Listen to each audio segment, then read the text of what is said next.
that then led to 2 sixes being hit the next 2 balls, which just felt like a massive shift in momentum. So if there was 1 minute of the game that Italy could go back to change, to take a second to reassess and reset, I think it would be that one, because that got Will Jacks off and running, and meant that he got the finish that he did. But Italy should be really, really proud about what they've done there. And like we've parroted a number of times throughout this tournament, it can only be good that these teams are getting the opportunity to show that they can compete with the big boys. Let's get some more reaction from the England camp then. Sam Curran bowled really beautifully.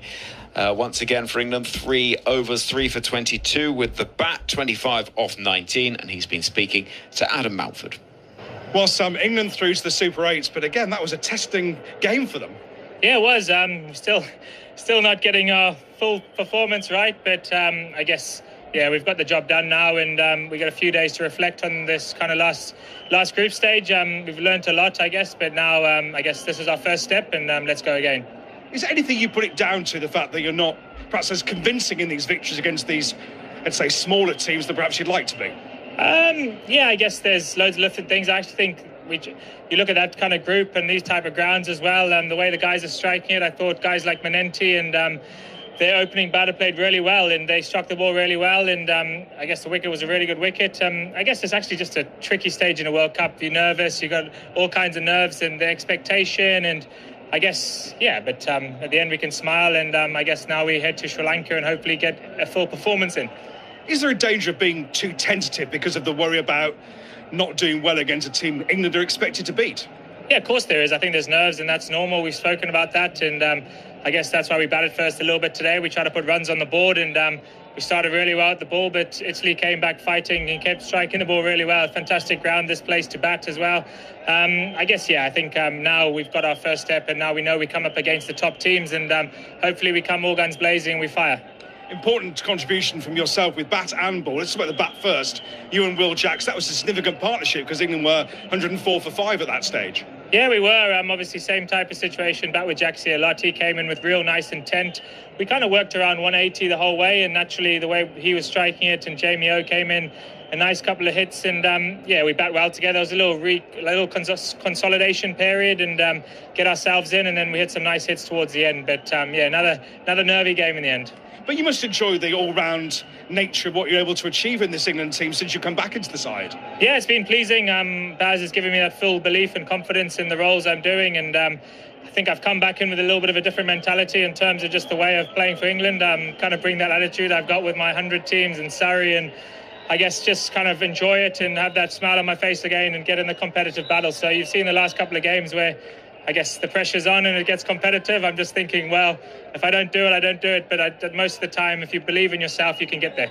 Let's talk about the bowling effort. As you say, you got over 200. You must have been very confident at the halfway stage, and then you get the early wickets as well. So, you know, that must have been a good place for England to be at that stage. Yeah, good score. I thought we probably we would have taken that, but I think that's the hard thing about this format, and we play on really small grounds. I think the conditions in Sri Lanka will be slightly different, which is another challenge. But I guess it's just more the adjusting. Joff bowled beautifully the first couple of overs, nice and fast, got them 1 for 2, so that always dents in their chase. But yeah, the way Harry Manenti boys came out and played was put a lot of pressure on us, and clean striking. Grant Stewart plays a lot of county cricket against us, and clean strikers of the ball, so we never take anyone lightly, and they challenged us, and thankfully we got over the line. And you bowled another very important over against Nepal. It was the final over. It was the 19th there. Wickets, keeping the runs down, because they were in with a chance at the start of that over. Yeah, of course. And kind of, I was watching again. You're watching the field. You plan your over, and I guess it just comes down to a little bit of execution. Calcutta's probably one of the toughest places to bowl. I think it's so small. You see their strikes quite effortlessly, guys hitting sixes. So, yeah, it was nice. We're just pleased to get over the line. And I think we got a few days now to head to Sri Lanka and plan for whoever is going to be in our group. Obviously, as you say, on to the Super 8s, and I'm sure that, look, every player wants to find form, but unusual to see people like Phil Salt and Joss Butler not quite hitting their straps at the top of the order. They'll be looking to change that round when it comes to the Super 8s. Of course, yeah. We've got such a high-quality top order, middle order as well, and that's the best thing. Everyone's standing up a little bit at different stages, and like I said, we're a little bit off from our perfect game, so hopefully guys like Salty, Joss, Brookie, and Beth and myself, we can all come off and get those big scores, and I guess, yeah, that's the exciting part. I had a little chat with Morgs before the toss, and I kind of said these are the hardest games because we want to get there so badly, and now we've done it. Now it's kind of like enjoying it. This is our first game, and now we focus on the teams that we know will be in our group. And you know what it's like to win this tournament. You were player of the series when England last won the T20. Are you having that message across the other players, perhaps newer to the team, to say, look, we're in the Super 8s, now anything can happen? Well, I think that'll probably be the chat today after this game. We've kind of got that first hurdle done. We definitely have been not fully at our best, but I guess, like I said, you can look at that in a positive. We come off and we've been to Sri Lanka recently as well, so that was fantastic for us to be there, playing in, I guess, Kandy, where we've played a lot of cricket as well recently. So I think we're really well prepared, and hopefully now that we've got over this small little hurdle, we've been challenged, and now we can go out there and hopefully make the England fans proud. Well played today. Cheers, thank you. Thoughts there as Sam Curran chatting to Adam Mountford. Steve and Finn, before we say goodbye, it's interesting, isn't it, hearing that repeated message that the challenge of playing sides that you never really face and bowlers, batters that you never get the opportunity to come up against when you're so expected to win. Yeah, and it's that pressure that can weigh down on teams quite heavily, can't it? Especially when you're out there in the middle making your decisions. You don't want that little man on your shoulder saying, well, you should be winning this. It takes away your concentration from what you're trying to execute in that very finite moment. So yeah, England will be relieved, I think, to have made it through the group stage. They've been pushed harder than they'd have liked, but they've showed steel and determination in those moments to get through and come out on the right side of those results that maybe in the past other England teams wouldn't have done. So I think that bodes well for them, but I think everyone has repeatedly said the same message, including us up here, that they need to improve and tidy up those areas of their games that we highlighted earlier in order to compete towards the back end of this tournament. But given their recent history in Sri Lanka and the way that they won that T20 and one-day international series in recent times, I think that stands them in good stead. 3 matches in 6 days, 2 in Pallekele, 1 in Colombo. England's next fixture in the Super 8 at 9:30 on Sunday, then Tuesday 1:30, Friday 1:30, and we are getting to the point of understanding who their opponents are going to be, but that is still to be fully determined. So we will, of course, keep you up to date as the tournament moves on, and indeed, big game to follow us here on 5 Sports Extra, because Australia, having lost to Zimbabwe, find themselves in rather a spot of bother, and so we are going to see how they get on in a huge game against Sri Lanka. That is next for you here on 5 Sports Extra, and we can head to Pallekele now, join our team there, and Aatif Nawaz. Thank you, Henry. Yes, we are at the beautiful Pallekele International Cricket Stadium at the mountains of Kandy, really high up here, some serious altitude, and this is a serious game. Sri Lanka against Australia. If Sri Lanka win today, they will go through to the Super 8 of this World Cup, and they will also put Australia in a very precarious position in this World Cup as well, because Australia won't necessarily be knocked out, but they'll be relying on other results to go their way to survive. It's a really, really big match here. The toss has already taken place. Sri Lanka won the toss, and their captain, Dasun Shanaka, opted to field first. And there was big news at the toss as well. We didn't even have to wait for anybody to say anything. We saw him. Mitch Marsh is back from injury for Australia, and he will be in the lineup for Australia. I'll give you both teams in just a second. My name is Aatif Nawaz. Alongside me is World Cup winner Alex Hartley. Alex, how lovely to be here in Kandy. What a beautiful city it is. Oh, so beautiful. It was one of those when we were driving through and we were going up towards the jungle, and it was getting greener and greener. It's been a beautiful place to see this afternoon. Feel very lucky to be here, a ground that I haven't been at before. A proper little cricket stadium as well. Straight in front of us is a proper stand, and then to our left and right it's almost like grass banks. So yeah, beautiful. It's like the Newlands of Asia. It really is gorgeous, and it's a capacity crowd here at Pallekele to see Sri Lanka in action against Australia. I shall give you the teams. I'll give you the team news first, which came out of the toss. That Mitch Marsh obviously is back, and he's captain for Australia. Travis Head goes back to just focusing on his batting. Kusal Pereira is in for Kamil Nishara in the Sri Lankan team. That's the only Sri Lankan change. Australia have Marsh in, Bartlett in, and Connolly in as well. Those are the big changes coming into the side. We're just about getting ready for the national anthems here at Pallekele. It should be a very, very exciting game. And it's a wonderful atmosphere here as well, with the Sri Lankan fans out in big numbers. Here we go. It's time for the national anthems here in Kandy.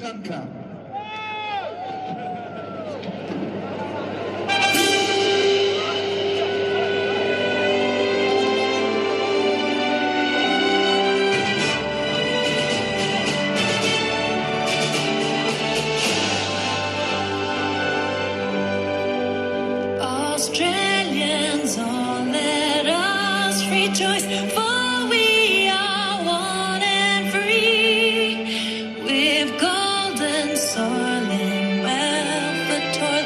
Our home is good by sea. Our land abounds in nature's gifts of beauty, rich and rare. In history's page, let every stage of man's Australia fair. In joyful strains, and let us sing on man's Australia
There we have it, the national anthems of Australia and Sri Lanka. It is a wonderful atmosphere here at Kandy. It's a dark sky now. The sun is set comfortably. We watched the sunset earlier. It was really stunning.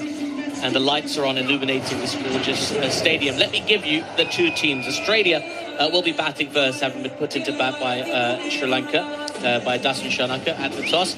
Mitch Marsh will open the batting alongside Travis Head, and Cam Green will come in at 3. Then Tim David and Josh Inglis in at 5, and Marcus Stoinis, Glenn Maxwell, Cooper Connolly back in the side today, as is Xavier Bartlett, and Nathan Ellis and Adam Zampa making up the 11. Marsh in for Renshaw, Cooper Connolly in for Matthew Kuhneman, and Xavier Bartlett in for Ben Dwarshuis. For Sri Lanka, Pathum Nissanka and Kusal Pereira at the top. It's Kusal Pereira coming in for Kamil Mishara, who played the first 2 games for Sri Lanka in this World Cup. Then the wicketkeeper, Kusal Mendes, Pavan Rathanayake, Kamindu Mendes, Dasun Shanaka, the captain, Dushan Hemantha, Dunit Valalage, Dushmanta Chamera, Mahesh Dikshana, and Matisha Patirana making up the 11.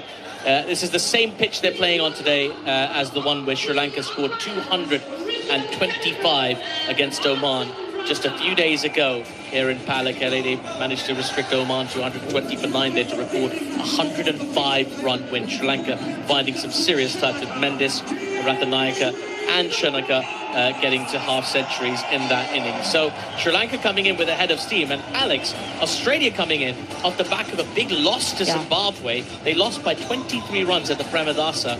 Again, just a couple of days ago, a day before Valentine's Day, in fact. Zimbabwe 169 for 2 in that game. Australia only managing to take 2 wickets and then being bowled out for 146. Sensational performance from Zimbabwe, and one that's put Australia under a lot of pressure coming into this game.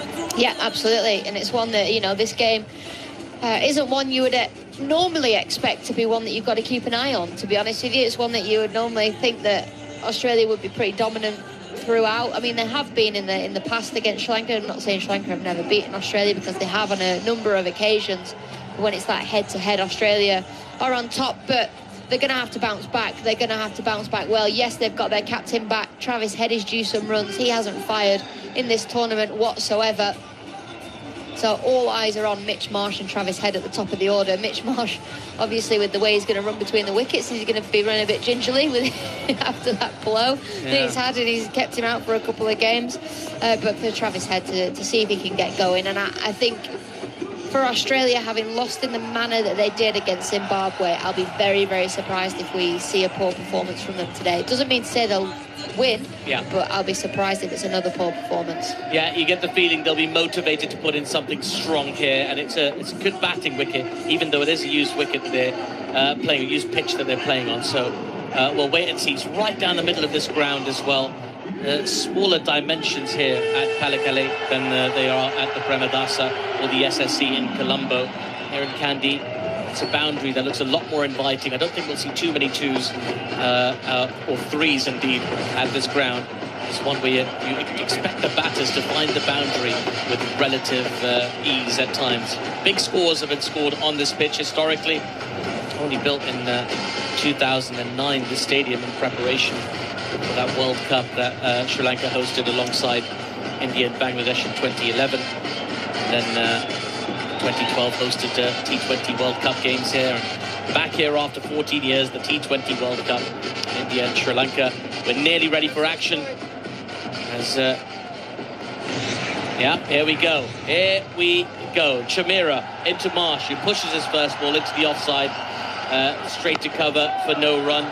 Plenty of support for Australia, actually. But pleasantly surprised to see a lot of Australians rocking up here to Kandy to enjoy the occasion, Alex. Yeah, I'll had a few Aussies in as well who were getting stuck into the cold beverages before the start, and then all jumped into tuk-tuks, which is about a 45-minute journey. That's a long to time the in a ground. tuk-tuk, yeah, a long time in a tuk-tuk. Well, we couldn't do that, we got a car. Dan said he'd get a sore back if he sat in a tuk-tuk for 45 minutes, and that was my excuse not to as well. Got a sore back just listening to the sentence, to be honest with you. It's an ear rake we'd get from the engine. Right, Dushmantha Chamira sprinting in now towards Mitch Marsh. He bowls, Marsh cuts that ball hard out towards a deep extra cover boundary. He struck that firmly, and as we mentioned, it's not a huge boundary out that side.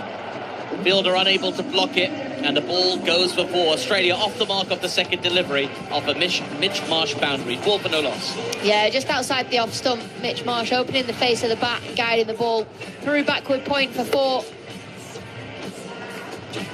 Really lovely piece of timing, wasn't it? Just outstanding. Right.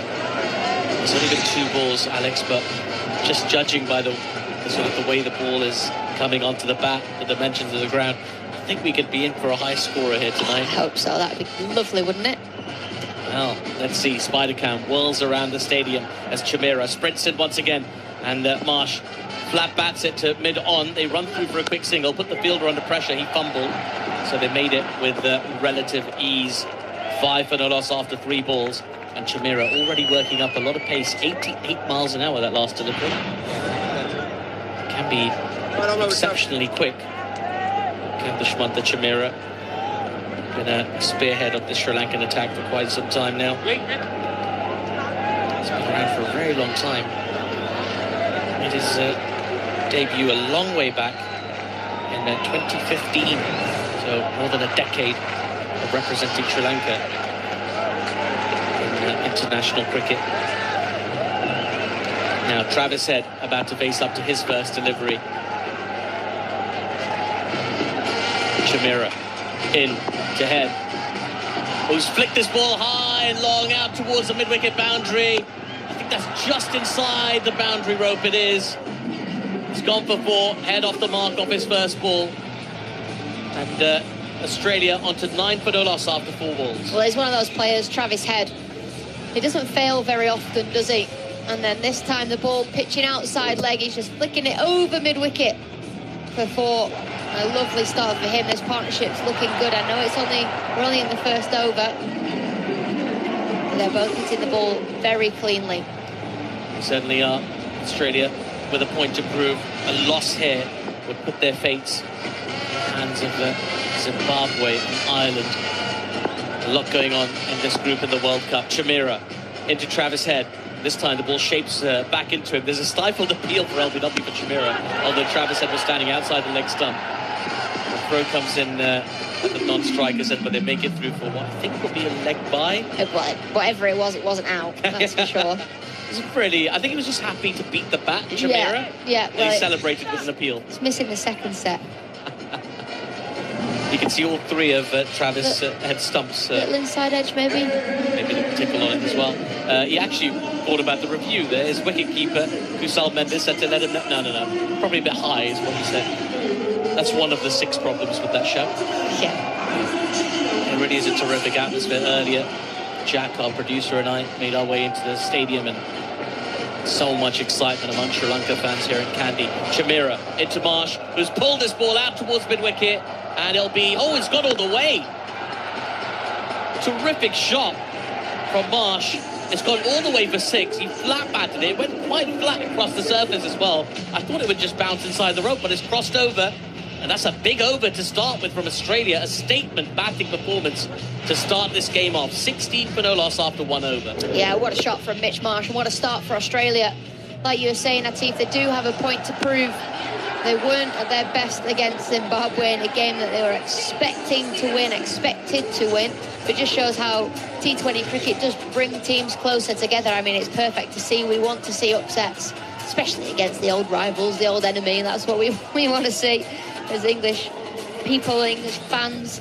But, you know, an Australia win here, they deserve to get through to the Super 8s. It wouldn't be the same competition if Australia lost today and they were on the verge of being knocked out.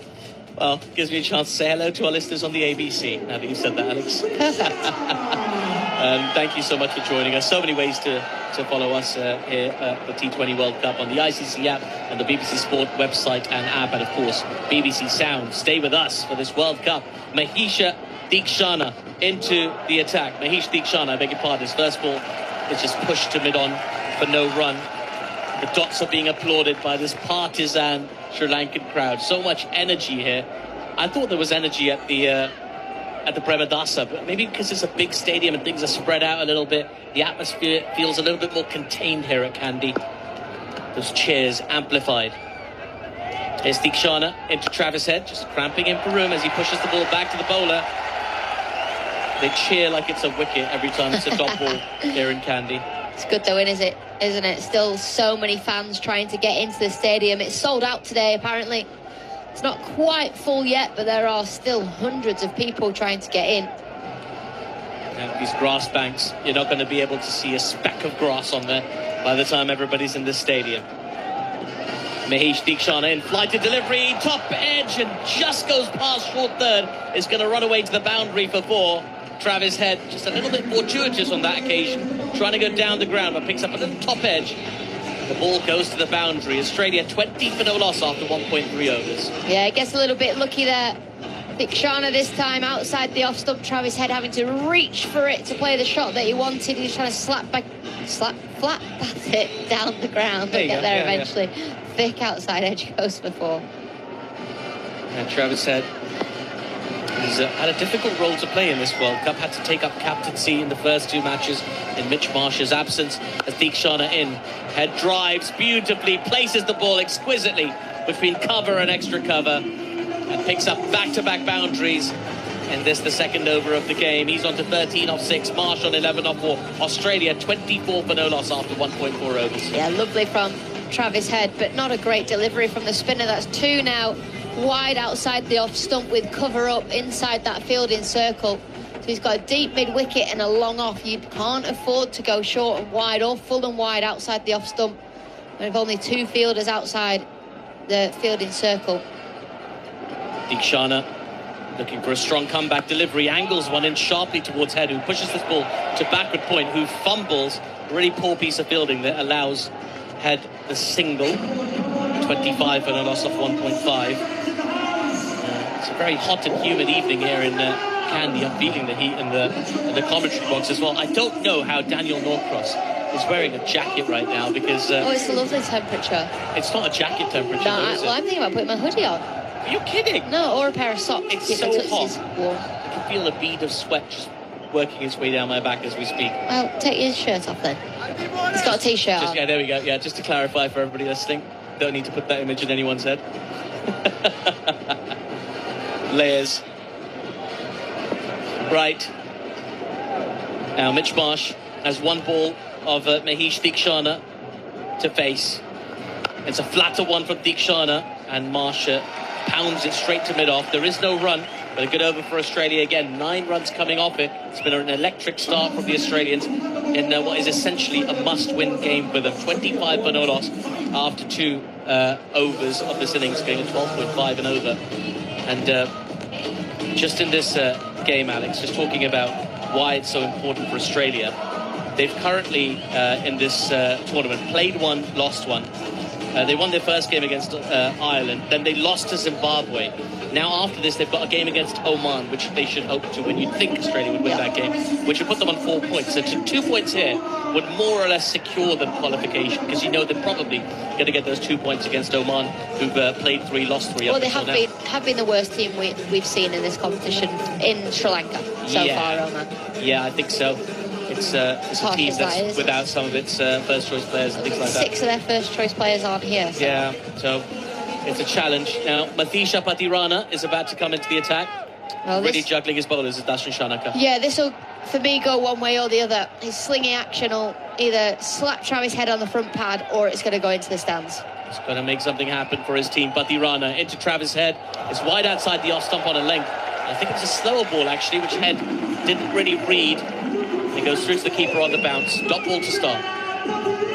Your hands. Yeah, bash miss, funny ball. It's never funny, is it? No, don't think about it. Don't think about it. Oh, yeah. Slipped off the Pitch yourself on your bicep and you won't think about it. So, well, apparently you can't feel 2 pains at once.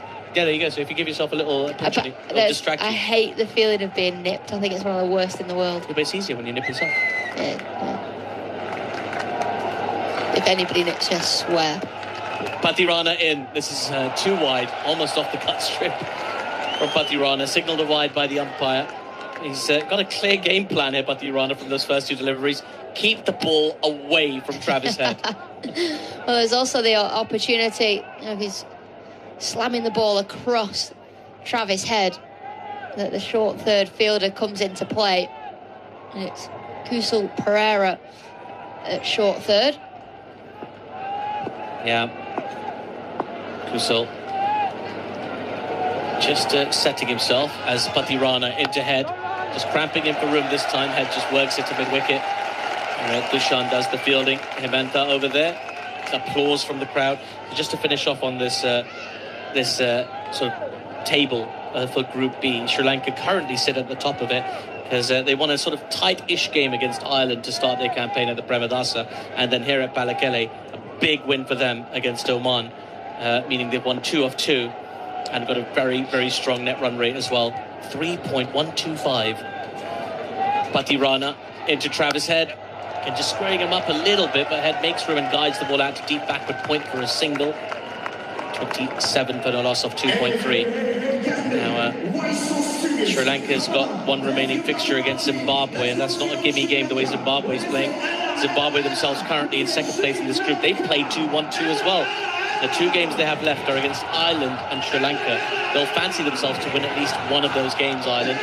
And that's all they need to do. Zimbabwe, I beg your pardon. They do that, they essentially go through to the next stage. They just need to win one more game. They just need to win one of their 2 games.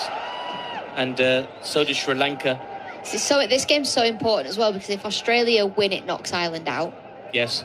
If Sri Lanka win, it gives everybody the opportunity, bar Oman, to go through. That's right. As Patirana in, Marsh drives, and there's a good stop. Half a stop really by Dustin Shanaka a bit off. Prevents anything more than the single. 28, but a loss of 2.4.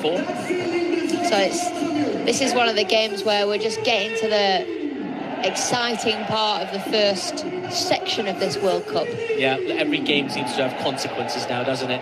After the loss yesterday for Pakistan to India, their game against Namibia becomes a must-win game for them. And I think he's just gone down here, Patirana. Yeah, he has, holding his knee. All the Sri Lankan players have just sort of encircled him. Might be best to give him a little bit of space. Just looking at him in his follow-through, just losing his footing, and then just pulling up a little bit, grimacing. Knee or hamstring? What does he grip? He starts to grip both his left and his right sort of thighs. And now he's sort of on his back on the side strip at the moment. There's Patirana being stretched out by the physio, but his face is grimacing, he's gritting his teeth. He looks like he's in all sorts of pain. This would be a big blow for Sri Lanka. A huge blow for Sri Lanka, but it was a really, a bit of a nothing injury.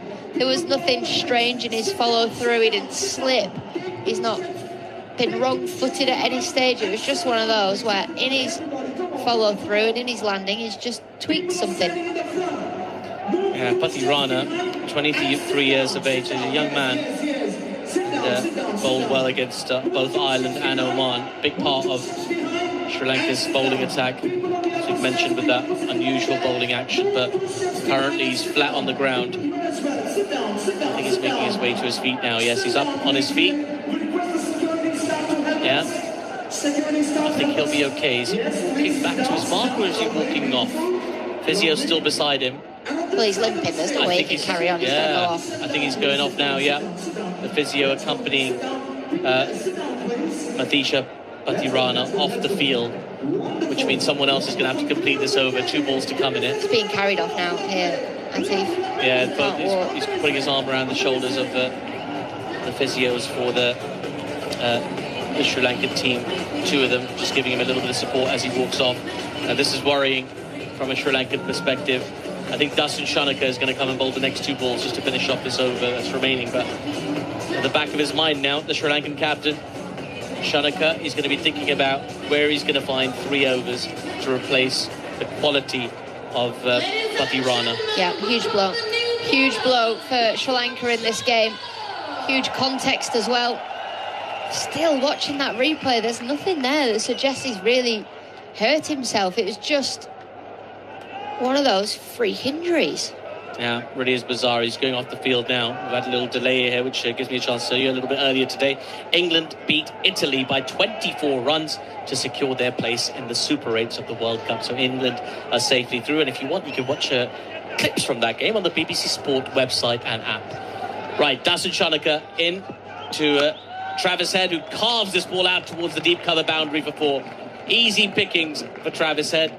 It was short and wide. It was delivered very much the way you'd expect a part-time bowler covering for a full-time bowler to bowl. 32 for no loss after 2.5 overs. It's such a good shot. Such a good shot. Not even that wide, but he plays the short ball so well, does Travis Head.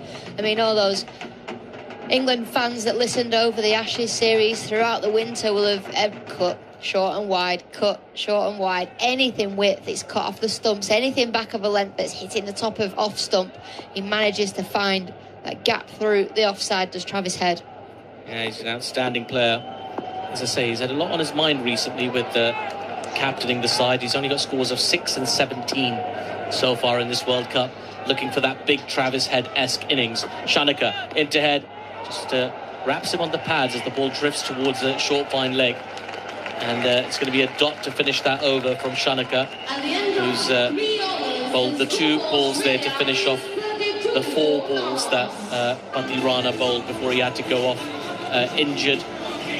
Now Sri Lanka have a problem. They're going to have to find those overs from somewhere. 32 for no loss after 3 overs. Australia going at 10s. Marsh and Head both looking in good touch, and this pitch looking like an absolute belter. It is indeed. And I was just thinking about Sri Lanka, you know, and how they are looking like they could qualify for the next stage, the Super 8s. But when we think back to that game, their first game they played against Ireland, they were rubbish. Yeah, they were very shaky, weren't they? Yeah, really shaky. And it wouldn't surprise me if they just scrape through that game. They beat Oman, a game they were meant to. They lose today. The game against Zimbabwe is the game.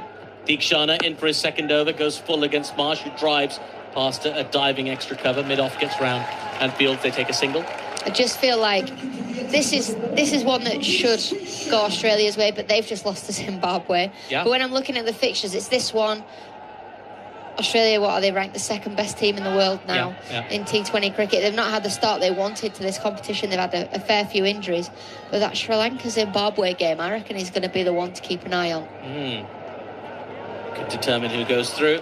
Deekshana in. It's a short and wide, but just moves away from head a little bit. And he mistimes his cut shot to backward point. No run. Now, you and Dan are better at this than me. If Sri Lanka lose today and Zimbabwe win tomorrow, does Zimbabwe go through? Not necessarily, okay.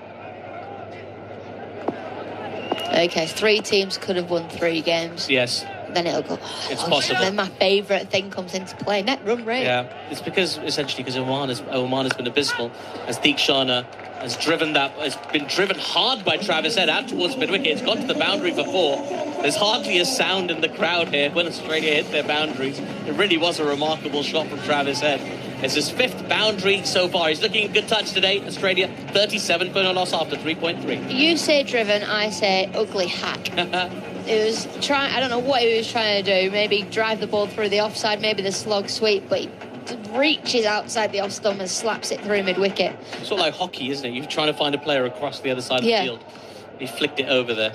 Hey, not all drives are pleasant. You were in the car today on the way to Kandy. Deekshana in as this ball is a little bit fuller and turns sharply away from Head, who again toe ends it into the ground. There is no run. I was really impressed that throughout the whole way I managed to sleep for an hour. Yeah, I was really impressed as well, because it was a bit when we were going over some railway tracks, so we had to stop at a train crossing. I felt that. And then we went over the train, and it was really bumpy, but you didn't flinch. No, I was asleep. But you know, when you're in your sleep, you're like, it feels like you're on like a roller coaster or something. Deekshana in, full and fast, and Head just manages to drive it down to mid-on for a single. I can't relate to that. I'm a very light speaker. Well, very light sleeper at the best of times. So me too. And the slightest noise wakes me up. Same. Yeah. When my partner turns over to check the time in the night, that wakes me up. Yeah. I'm like, did you just move in your sleep? I don't even know what REM feels like. That's what they tell you, right? You want to get REM sleep. It's not a thing. Deep sleep. I don't know. Look it up. Might be good. Never heard of it. Deekshana in. Big swing from Marsh. Nearly gets an inside edge onto the stumps. It goes so close to leg stump as it goes to short fine leg. There is no run, but that was a very, very good over that from Deekshana. Just stunted the momentum. He did concede a boundary, but other than that, there were 3 dot balls and just 2 singles off the over. A good one for Sri Lanka. Australia 38 for no loss after 4. Well, Marsh hadn't faced a ball for a while. Just on strike there, just trying to get out the over, see if they can get 10 off the over. A big old heave, thick inside edge. Some really interesting spots on our drive up here to Kandy. We were at the game obviously last night in Colombo. Early morning start to get up to Kandy, and very scenic drive, I have to say. Very green, go past loads of beautiful agriculture, loads of foresty greens, and the jungle, the actual jungle. Saw a local jungle. house as well. We did. We stopped by our driver. Actually, he's driving us around the World Cup. It's his 50th birthday today, so I'm not sure if he's listening, but a very happy birthday, Pushpa Kumara. He said just a small detour. It only added about an hour to our journey. It was fine. It was nice. We got to meet his kids, and he gave us some coconut water. It's the first time actually in my life I've ever had water out of a proper coconut. Yeah, that was cool. It was quite cool. Shanaka in for more bowling to Head, who's pulled this ball away. This is a monster hit from Travis Head. Goodness me, that ball sailed through the air majestically, and it's gone over the boundary for 6. What a hit from Travis Head. Australia 44 for no loss after 4.1. Yeah, we were just saying he gets onto length so quickly, doesn't it? Normally through the offside, this time pulls it into the leg side. He's so quick at picking that ball. If it's not even that short, he picked mid-thigh. A little bit of a nothing ball, but just a remarkable shot. He looks in the zone today, Travis Head. We mentioned he was acting captain for Australia in the last 2 matches they played, while Mitch Marsh was out with a groin injury. Today, all he's got to think about is his batting. Shanaka in, Slower ball full. He waited on it nicely, did headbutt, drove it straight to extra cover. Good stop there, so no run. He's timing the ball absolutely superbly at the moment. It's Travis Head, and well, if he starts finding his rhythm in this tournament, it could be ominous for any team that comes up against him. I sort of want him to get going because I had him as my leading run scorer, and what's he got in this tournament so far? Oh, I've scrolled the wrong way on my screen. I think I've got 6 and 17, something like that. If you've got this on the top of your head, 6 and 17. Did I nail it? There we go. There we go. It's because I read it out like 5 minutes ago, that's why. Yeah. Right, Dasun Shanaka, what can you do here? Head's coming after you. Shanaka in, it's another slower ball. Head puts his hands through it, beautiful shot out towards the deep extra cover boundary for 4. What timing, what placement. And he's just hitting the ball to the boundary with ease at the moment. His Australian batter. 48 for no loss Australia after 4.3. Well, this Australian team have got a point to prove, but this could be an absolute mauling. They are flying out there in the middle. So far, Australia, things might slow down out of the power play when more fielders are allowed outside the fielding circle. But Australia, the way they're going, they're going to get north of 200. Kind of feeling it would be a high-scoring game after 2 balls of this game. Shanaka in again. It's a slower ball again, but Head mistimes his pull shot down towards long on. Just takes a single. Australia closing in on a 50. We're not even at the end of the 5th over yet. Absolutely flying, and they've come out with a very, very positive intent so far today, Australia. They know that they've been below par by their own very high standards in this tournament so far. But lost to Zimbabwe, got them a little bit of stick in the papers back home. Has Shanaka done the right thing of finishing Paterana's over for him? Because they're going to be essentially an over shy somewhere. Yeah, he's going to have to find an over from his part-timer somewhere. Yeah. Here's Shanaka, the captain, into Marsh, the captain, who gets an inside edge onto his pad as that ball just bounces away into the offside, no run. Now Marsh, who played a beautiful shot, second ball of the game, but since then he sort of hasn't really found his timing. He's hit 1-4-1-6 so far as Marsh, but there's been a couple of inside edges that have been perilously close to the stumps. It's just struggling to find his own rhythm. But he's moving quite freely. I'm pleased to see it, actually, because based on his injury, I thought, you know, I can't even walk straight after saying injury. Internal testicular bleeding. Oh, sorry if you're having a lunch at home. Shanaka into Marsh, who again defends this ball just wide of the fielder at mid-on, in fact long on his back, so they'll get through for a single to complete the 5th over. They'll get to 50 for no loss after 5 overs. Australia going at exactly 10s with Head on 35 and Marsh on 14. What a superb batting performance this has been so far, Alex. Give us your thoughts on how well Australia have begun here so far, and then to tell you about our wonderful drive up here to guide you through the next 5 overs with tales of bananas and avocados. It's going to be Daniel Norcross. Yeah. Anyone that's like, avocados, our driver said, there's so many avocados here in Sri Lanka because you need a lot of water to grow an avocado, and I can tell you it rains a lot here in this country, so therefore avocados can grow quite freely. But Australia motoring, Dan, they really are. Now, So it's going a little bit ugly. It is a bit, isn't it? Well, it feels like 220, 230s on the cards here. Yeah. Right. Tikshana's going to continue his 3rd over in the power play, intriguingly. And Mitchell Marsh hasn't had that much of the strike so far, just 10 balls.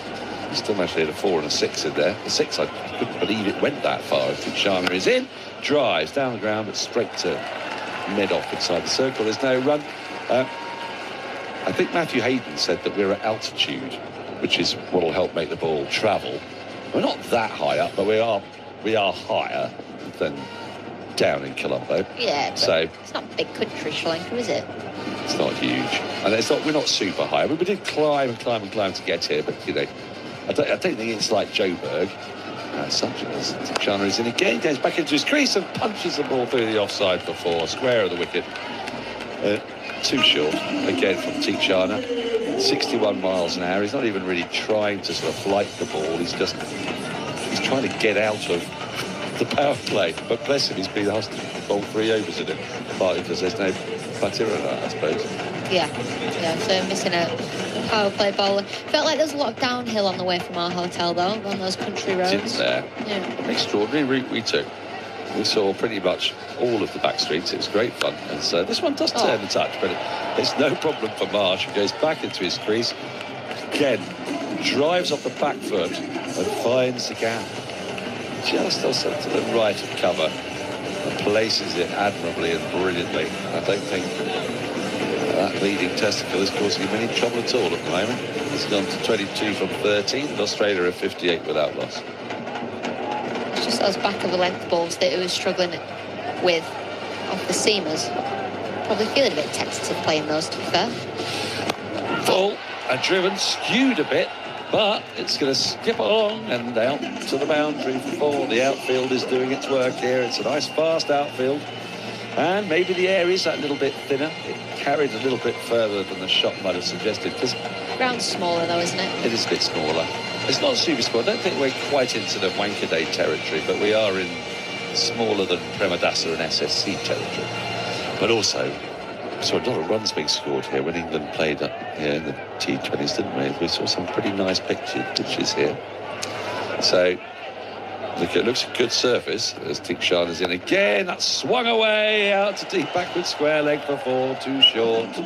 There's a square leg inside the ring who dives and misses. And Tikshan has just been hit for 4 consecutive 4s. There's 1 ball left of the power play. The end of the power play cannot come soon enough for Dasan Shanaka and the Sri Lankans. And yeah, this isn't what they would have all been hoping for when they arrived today. It's not a bad ball, that, though. It's really not a bad ball. It's on the stumps for the first time in the over, where he's been clattered through the offside in the previous 3, so he goes slightly straighter and gets a little bit unlucky as Mitch Marsh gets lucky. It's a true surface, I think we can say. Shana in again. Oh, wow. That's the nicest of the lot. It's such a pleasing extra cover drive. Long half volley, but 5 4s have come from the last 5 balls of the power play. And that last one just had that aesthetic grace to it. It's not a great ball. It is too full. But he's placed it perfectly to the left of mid-off. And Australia are 70 without loss after 6. Now, we've gone through the permutations. Just to reiterate, Sri Lanka aren't out if they lose this. They can still get through if they beat Zimbabwe in their last game, regardless of what Zimbabwe do against Ireland. So Zimbabwe are desperately keen for Sri Lanka to win this game, because they know that if they beat Ireland, they're through, basically. Okay. That would sort of do it for them, because then Australia would have lost twice.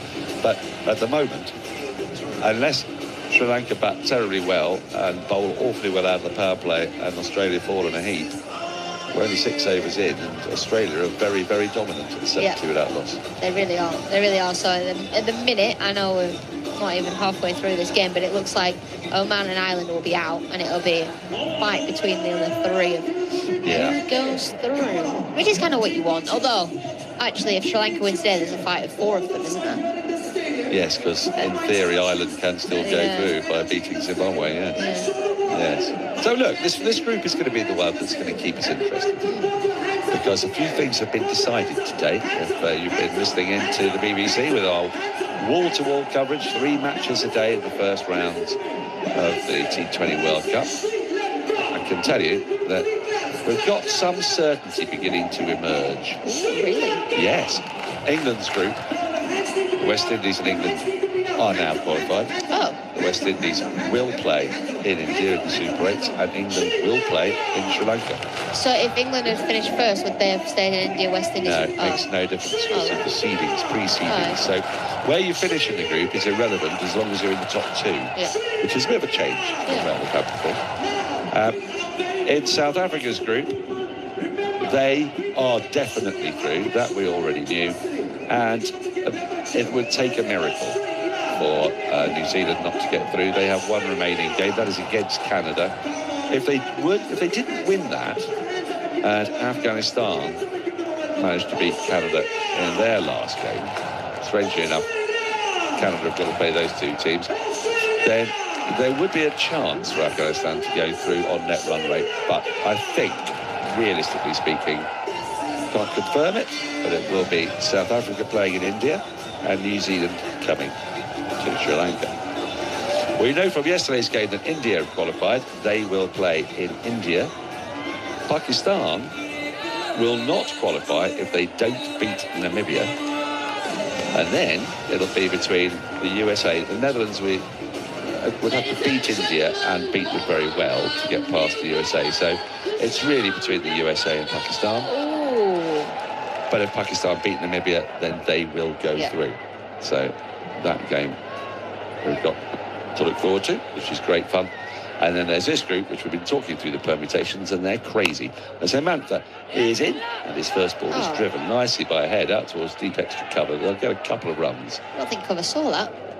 No, neither did I. The monitor was in the way. So. Yeah, he reacted like you did. Yeah. Did you think that's gone straight to deep cover? Yeah. No, it didn't. It went about 30 yards to his left, and he just watched it, and then someone had to shout at him. Oi. Oi. 2 off the first ball, head to 37. Samantha in again. This has been pushed off the back foot, but straight to short extra cover. This time with the crowd are delighted with that dot ball. There's a load of them mingling around the ground on our way in, as our driver managed to weave his way in quite a sizable car between thousands and thousands of people who were dawdle walking. It was amazing. Right, swinging out towards deep backwards squares. Could be 4. No, superb diving stop. That is wonderful work out in the deep, because there's a full stretch dive had to be put in, and it was. The result was that Amantha concedes just a 2. Head moves to 39 off 23, and Australia is 74 without loss. That was fabulous stuff out in the deep. Full stretch dive. Manta in again, right arm over the wicket, pulling his leggies down. This could be a wicket. It's gone out. Oh no, it's not. It's going all the way to the dugouts in this thin air. It just kept travelling. I thought wide long on might be in business there, but the ball just kept going and going and going. And head moves to 45. He has arrived at this World Cup at last. Yeah, he's striking them really nicely. Tonight is Travis Head. Yes, there's a fielder out there. And for a moment thought maybe it might be going straight to him, but nah, probably went about 5 or 6 rows back into the stand. Bounced off a tent and into the seats. Here's Samantha again, really tossed up and driven high in the air, out over deep extra cover before it skips on. It's such a fast outfield. And also, of course, is Travis Head, the power with which he hits the ball. And in the twinkling of an eye, having scored 14 runs in the last 5 balls, he's on the verge of his half-century. That's coming along quickly, hasn't it? In the partnership, 84 off just 42 balls. Amazing start for both of these two. Well, we've seen this before, only in a test match at Perth. Yeah. It's a rather familiar sight, isn't it? Travis Head taking bowlers to the cleaners, just a different format. It's almost like he goes, oh, there's a gap there, I'll hit it there. Last ball of Amantha's over is better one, and it's pushed into the offside. Good, nimble bit of fielding by skipper Dustin Shanaka. That extra cover gives us a dot ball, and Australia are going on at exactly 12 and over. They're 84 without loss. It's been carnage. It's as simple as that. Yeah, it really has. They could get a monster of a score here, Dan. They really could. Shag need to find a way of taking wickets or slowing things down, breaking the partnership, because there is no spin. We're not seeing much turn in this surface. It's come on really nicely, almost skidding onto the middle of Travis Head and Mitch Marsh's bat. Mitch Marsh was struggling out in the middle against the seamers, but for the spin, for both of them, they've been taken to the cleaners. Do you think it was the right decision to bowl first? Australia have struggled a bit when they've been chasing. Some concerns about Jude, but we haven't seen any of that. And a lot of sides have been batting first.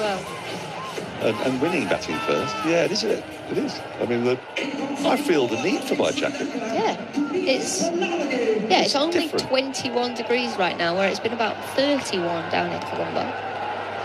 Dirthwell Alligays into the attack. His first ball is driven through extra cover sumptuously by Marsh before. This is an exhibition from these two. It's really lovely shots they're playing as well. I'm not going to say well, I'm about to say the phrase, but I despise it, proper cricket shots. Because nowadays, I don't believe in the concept of a proper cricket shot. When you're playing T20, if you watch that on the replay, it's not a proper cricket shot, though, because his foot goes outside leg and he drives the ball into the offside. Yes. But yes, I know what you mean. It was a cover drive, not a heave. Yeah. It was very, very well played. Will Alligator again, left arm round. That's played off the back foot out towards the sweeper on the offside. And they take the single. Every ball's been timed so well. There was 1-6 from Marsh, which surprised me, that I thought, how's that made it over the boundary really early on? Felt like he didn't quite time it, but so far, the batters are able to trust the pitch. The bowlers are providing no threat with spin. There's no variable bounce. It's a road, I think, at the moment. Well, Alligator, and again, this is muscled down the ground by Treadford. Head for his 50. From 27 balls, 7 fours, 2 sixes. It's been a lovely knock, actually. Not quite as frantic as some of the ones we've seen from him. Just trusted himself, and he's got his team off to a terrific start in what is, for all intents and purposes, a must-win game. If Australia don't win this game and Zimbabwe beat Ireland tomorrow, then Australia be toast. Slapped straight to short extra cover. Shanaka does the fielding on the edge of the circle. It went to him so quickly, there's no chance of a run. Marsh now on strike. Travis Head's celebration. I don't know what it was about, but the lads loved it in the dressing room. Well, Alligator bowls down the ground. It's been whacked over long off. Straight long off this time, very straight. For another 6, the 4th of this partnership. And Australia at 96 without a loss. They're in danger of bringing up their 100 within 8 overs. Are we allowed to feel sorry for a full member nation? Well, I think I can feel sorry for anybody who's taking this bludgeoning. It's 6-4, 1-1, 10's coming off. The 12's off this over so far. We've had a 20, haven't we? Help. That's what they'll be thinking, help. Help. I don't know where they're going to get that help, unfortunately. They've not really tried much here, though, Sri Lanka. They're just sort of bowling at Australia. Well, Alligator wide of the off stump, tried something a bit different there. It's been cut past the diving cover out towards the sweeper. End of 8, Australia 97 without loss. Going along at just over 12 and over. I said 220, 230 on the cards. I'm not discounting 250. We could be on for the highest score of the tournament here, as one just marvel said it all, really. Isn't it bizarre? We were saying this earlier today, but you saw the Australian team that took the field against Zimbabwe and actually put in a pretty anemic display. Yeah. And then, I don't know, Marsh comes back in at the top of the order. You had one player. Suddenly, Marsh, Head, Green, David, Inglis, Stoinis, Maxwell looks like a terrifying top 7. Doesn't make any sense. There's only one player, really. It's one player, but it puts Inglis back in the middle, so it gives him a little bit more stability in the middle. Maxwell ended up coming in the power play in the last game. He's not going to be doing that today. He's going to be coming in his bread and butter with 2 overs to go. Mantha's going to bowl his second over. His first went for 14. Deep in his crease goes Marsh and pushes off the back foot. With good timing out to the sweeper on the offside at extra cover. They take the run, 98 without loss. And people will be going, well, Australia have made 3 changes today. And yes, we know that. But also Marsh comes in, Renshaw goes out. It feels like there's more firepower. Which is harsh on Renshaw because he was their most productive batter. But in some ways he was sort of for the setup, kind of wrong, as this one's been muscled out towards wide, long on, deep mid-wicket, and it's gone all the way for another 6. How has that gone for 6? I don't know, because I don't think he really timed that one. No, I don't think he did either. I mean, I can't see that half of the ground, but he's not really got hold of it at all. He clears his front leg, the slog sweeps, a bit toey. Inside toe. I know that's probably not a very nice image for someone. 100 up, 104 without loss. It's the thin air, It's the thin air. Matthew Hayden's onto something. I think he's making and after his hair had thinned, have you seen he's got a bit of thatch going on now? Is that what that was? I thought it might have just had a wig on. Oh, no, I think something else is happening. Now then, might this be a wicket? It is! A drive out towards wide, long off, and finally, Sri Lanka make the breakthrough, and it's Travis Head who's going to go. I think he thought he'd placed that okay. There is a long off. He was a little straight, and he's gone totally inside out, but it's almost with a bit of fade. And taking it to the right, well, it's a slice even, if you like. Or taking it to the right of wide long off. And Kamindu Mendes, in the end, takes the catch about a yard or so in front of the boundary sponge. The air's not quite that thin. And finally, I'd say finally, halfway through the 9th over, Australia have lost their first wicket, but not before Head had scored 56 in a partnership of 104. A brilliant partnership. Brilliant partnership between the two openers when Australia needed it as well. Travis Head obviously just going to keep going, going to try and hit every ball for a boundary. That's what he's there for. That's what he does so well. What I'm interested in now is Cam Green. He's not looked great so far in the last 2 games. He's not really been moving his feet. He's looked a little bit slow. So now they've had such a brilliant start, I want to know how he goes about building this innings. Does that put a bit more pressure on him? Because he knows everyone's watching this, and we're all going, this is a belter of a deck. Yeah? I don't want to leave runs out there. So does it mean it's more likely he might just have a look for 6 to 10 balls? Or he's got the time to. So when you've seen him bat in the past, he takes his time for his first 10 balls and then he accelerates. Amante is into Green, who goes back in his crease and pushes the short extra cover somewhat nervously, I would say. There's no run as he picks out the fielder, and the crowd sensed their moment. They've had a wicket and a dot. And delighted Amante, by the way. His celebration was extraordinary. Now then, goes for a big swing, misses it. Keeper takes off the bails. They're going to go upstairs. I'm never convinced by keepers in this situation. The keeper is convinced that he's got a wicket there, Kusal Mendes, but I just seldom see the foot raised. I don't think this is out. Well, they're all going back to their mark. I wonder if he's already got the word. Let's have a look. No. Oh, his foot moved for a tiny fraction of a moment, but unfortunately not at the point where the bell's removed. So Green survives, but it was a bit of a wild hack and he missed it. Nice work from Kusal Mendes, even if it didn't bring the wicket. Australia 104 for 1, and we've had 3 scoreless balls running. I can't remember such a streak. Amante in again, nicely driven by Green. This time gets right forward and drives it on the carpet up to long off, and they take a single. End of the over, 105 for 1, 9 overs gone. Marsh 47, Green 1. I was talking briefly earlier about hair thinning and whatnot. Can I, as a member of the bald community, just quite bald. Balding? Yeah. Can I just object to the phrase "he's losing his hair"? Right? We in the bald community do not lose our hair. We amicably part company with it. That's how it goes. It's not losing. Does it actually It doesn't just, we don't go, oh, where's that gone? Yeah, but does it actually fall out? Well, I don't remember seeing it. Yeah, you've got quite fine hair though, haven't you? Yeah. I mean, I just want to be clear about that. Okay, so you don't choose to lose it either. You don't choose to. No, but I come to an accommodation with it. Okay, you've accepted it. Yeah. What was that Gwyneth Paltrow one? The conscious uncoupling? Yeah, well, the people that have the thatch aren't comfortable with losing it. Well, Alligator back in the attack, and that's driven out deep extra cover, and they take the single. No, those of us who remain firmly wedded to the community, we don't see it as loss, we see it as opportunity. Okay. Is it colder? In climates like this, it can allow for a little bit more breeze to get through. Well, Alligator's in. This is driven along the ground up to wide long off, and they take the single. Green to 3. He is just having a little look here. That was Marsh who hit that previous shot for a single, to 48, but Green is just having a look. We've got 2 very tall men who like to play on the front foot, but also read length well. As well, Alligator in. Well, that's cut away out to deep backward point. They think of a second. No, says Green. A very big mitt.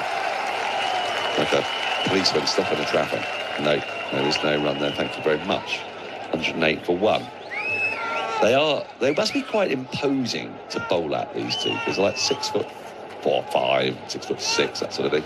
Wide of the off stump. Wide given by the umpire. Tight call, but I think the right one. Very tight. partly because these guys are so wide. It's kind of strange that the wide guideline is the same for someone like Mitch Marsh, is it? Because that's a cutaway out through deep backward point again. They've got to get one more. Marsh, 49, 110 for one. As say, for example, I was going to say Cyril Gaveston. Matthew Wade, thank you very much. Person I was trying to find. What did Travis Head? Well, Alligator bowls, well, it just comes on with the arm, and all Green can do is defend it into the offside. Much better over. Yeah. So far. Was a wider dot. Yeah, he's mixed up his pace, he's mixed up his line, more importantly, so he's become less predictable. Now then, the flight has got him! Green runs past this. It turned a little bit, but the moment he came clod-hopping down the stump, down the wicket, well, Alligator just put it out wide, and Kusal Mendes had a pretty simple job to rip off the bails. That is unequivocally stumped. And Green's rather torpid affair with the bat continues. 3 off 70 goes for. And Australia 110 for 2 after 10. Still well on top.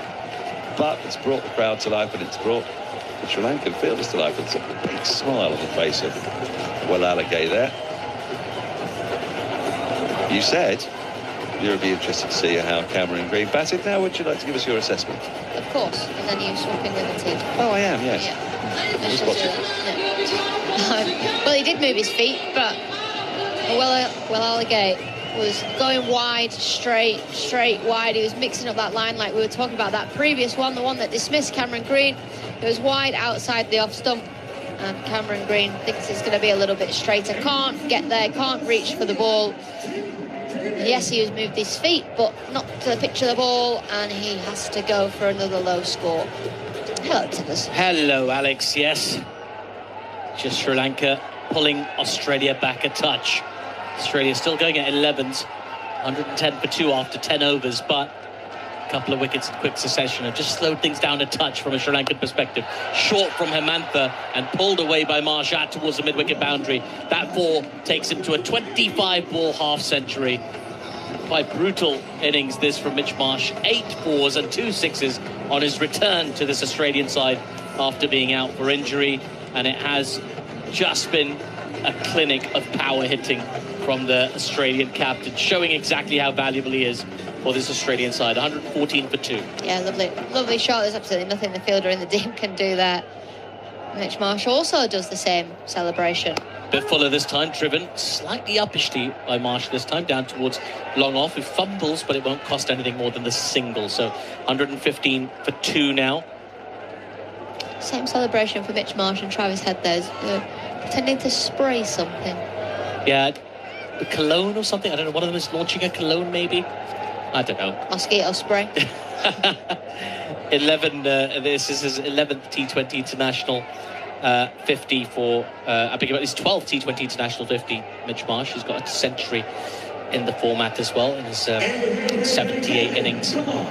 Really special player for Australia. He's very much been missed. Back in today, as is Tim David. Tim David, I beg your pardon, was already there. Cooper Conley, Xavier Bartlett back in the side today for Australia. So they've made quite a few changes here. Matt Renshaw out the team, as is Matthew Kuhneman and Ben Dwarshuis. Hemantha. The tough gig here. He's been expensive so far. 1 for 27 from his 2.2. And he comes again as Tim David punches his first ball quite hard, aerially past the bowler down towards long off for a single.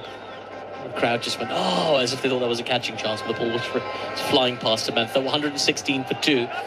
Those 2 wickets, Alex, have really brought the crowd to life as well. There's big cheers around the stadium.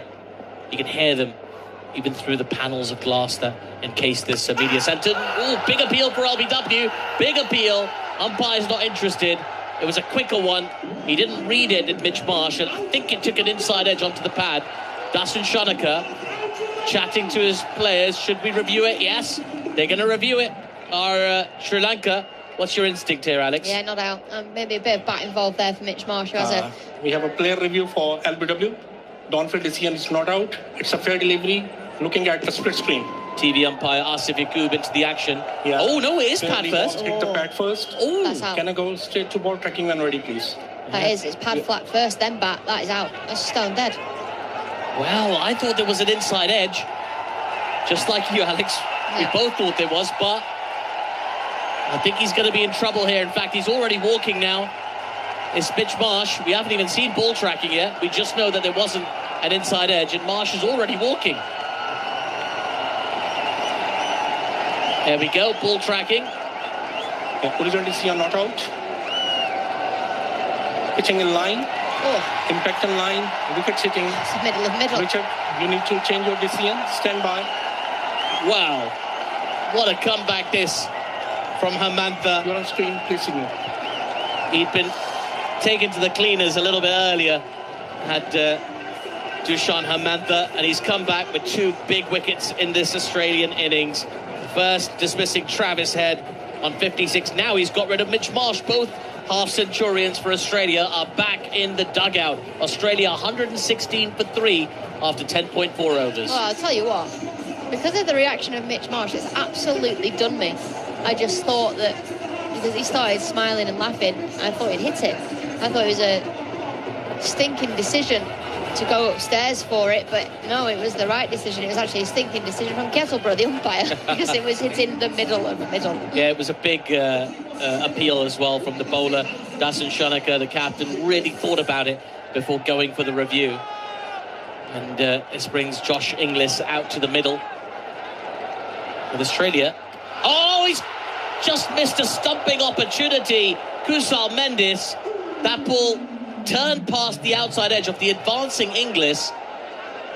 And he was off balance as well.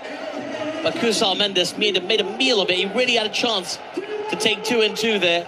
Did Dushan Hamantha. Oh, he's turned a mile, an absolute mile. That's a great delivery from the leg spinner. Pitches on middle, outside off, and the wicket keeper should have taken that. That should have been a wicket. Dushan in again, floated delivery, this time driven out towards deep extra cover for a single by Josh Inglis. He gets off the mark. What an over that from Dushan Hamantha. 7 runs coming off it, but also the big wicket of Mitch Marsh. Australia lose both their 50 makers, both openers. 54 of 27 for Mitch Marsh, 56 of 29 for Travis Head. They've both gone in quick succession here. Cam Green in between the pair of them was also stumped off Wellalage by Mendes. He could have made it 4 there if he just held on Kusal Mendes. Yeah. They might come to rue that missed stumping because Josh Inglis is a very, very capable batter. And these are very good batting conditions. 117 for 3 after 11 overs. Well, that stumping there would have just changed the game ever so slightly, wouldn't it, for Australia? Wellalage in for a 3rd over as that ball's just been lobbed up towards long on the bounce. They'll take a single. Josh Inglis got 37 in that match against Ireland for Australia, which they won. And then just the 8 in the loss against Zimbabwe. Looking to put in a decent innings here for his team. Feels weird you're not having your laptop in front of you. Did you forget it? It's in my, yes, well, in a manner of speaking, I've forgotten it, but yeah. Is it at the ground? Yeah. Oh, yeah, you just didn't bring it on comms. No. I feel like I don't. I'm going to do myself here by saying this, but I feel like I know these teams really well. Yeah. Okay. These two watch a lot of cricket, watch a lot of Sri Lankan cricket. Australian cricket is just ubiquitous. A slip in place now for Wellalage as that ball just takes a little bit of pad. Sort of sliding down the leg side. We'll wait for the umpire. Well, the umpire says no pad. It's a wide. And they've run through for 1 as well. So 2 extra runs for Australia. 120 for 3 after 11.1 overs. I feel like mine's just a safety blanket. I don't really write anything in it anymore. Yeah. Wellalage, and again, just darting that in towards the stumps. English waits on it and plays it out to deep extra cover for a single. Tim David, big innings this for him as well. Just a naught for him against Zimbabwe, and didn't play against Ireland in the first game. Just wants to settle himself into this tournament. Wellalage in once more as David makes a bit of room, plays that ball hard out towards deep extra cover, and they take a single.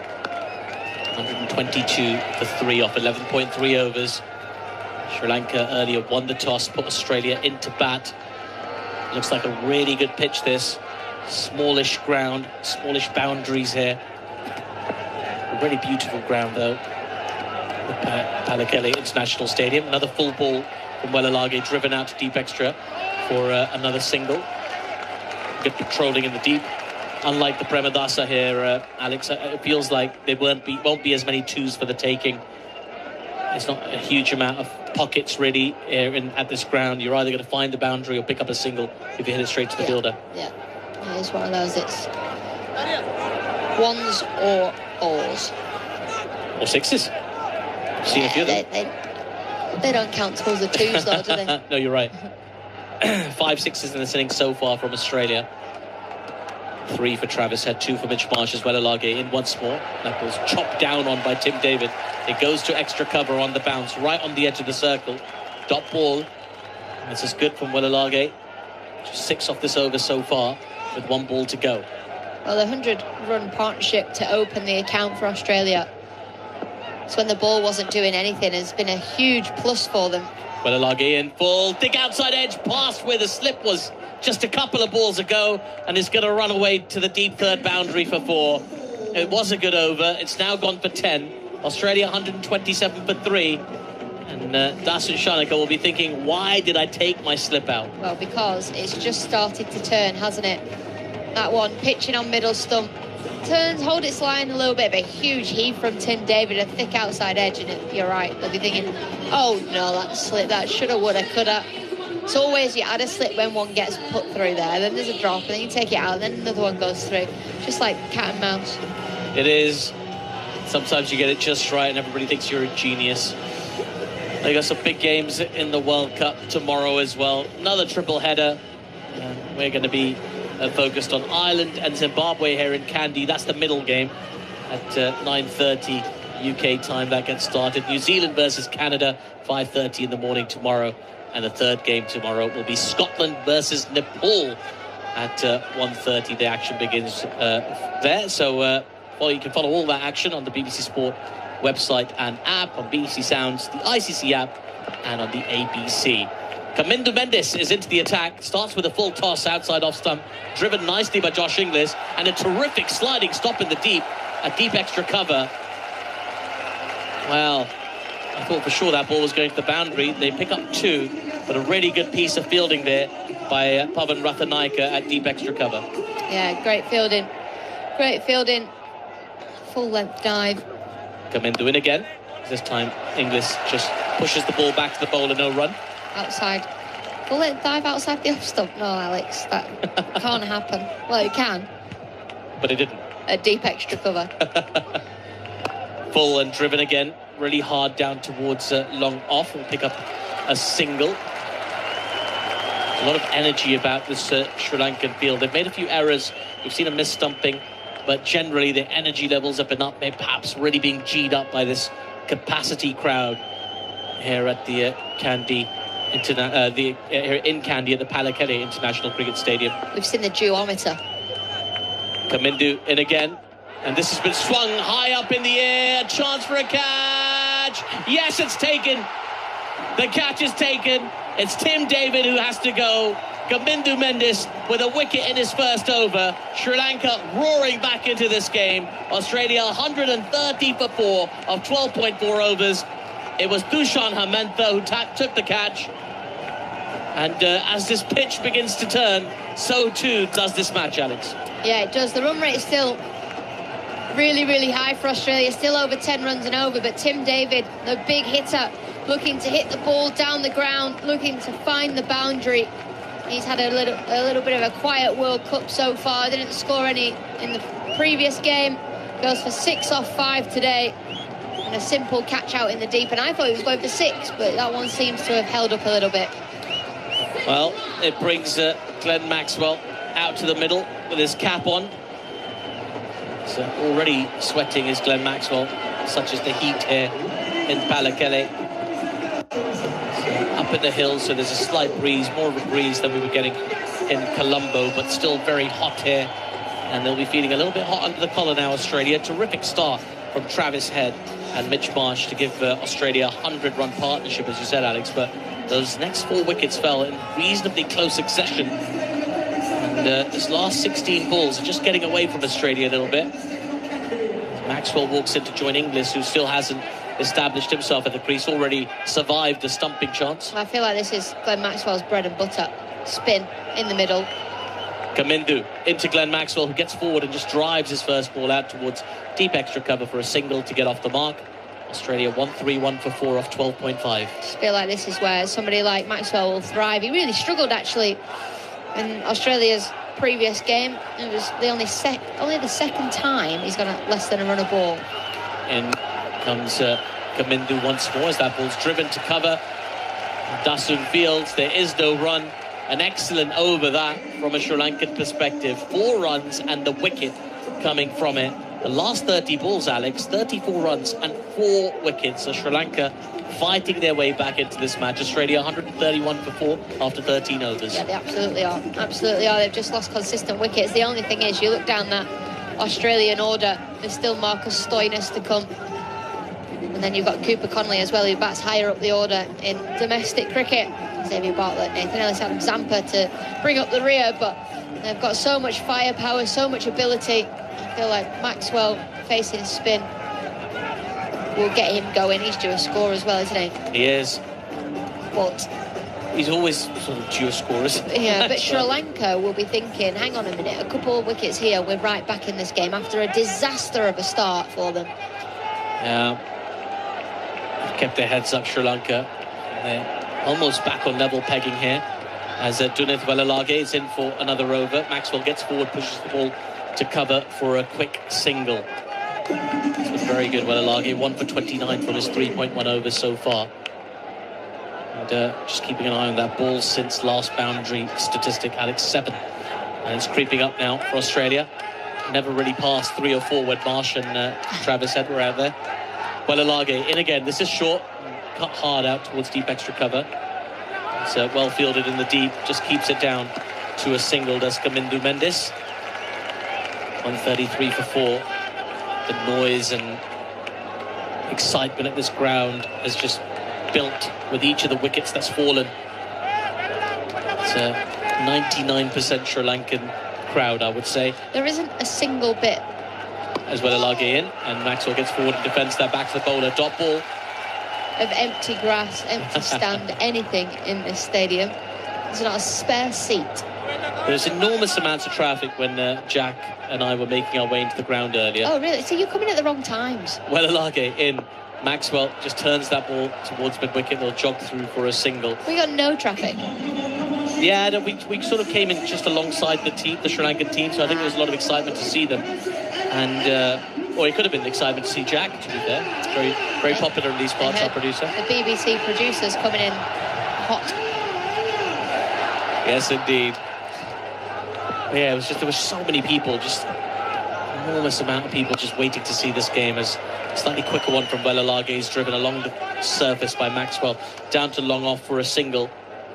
Just 4 off this over so far with a ball to come. 11 balls since the last boundary. That's a number I feel is going to grow for the immediate future.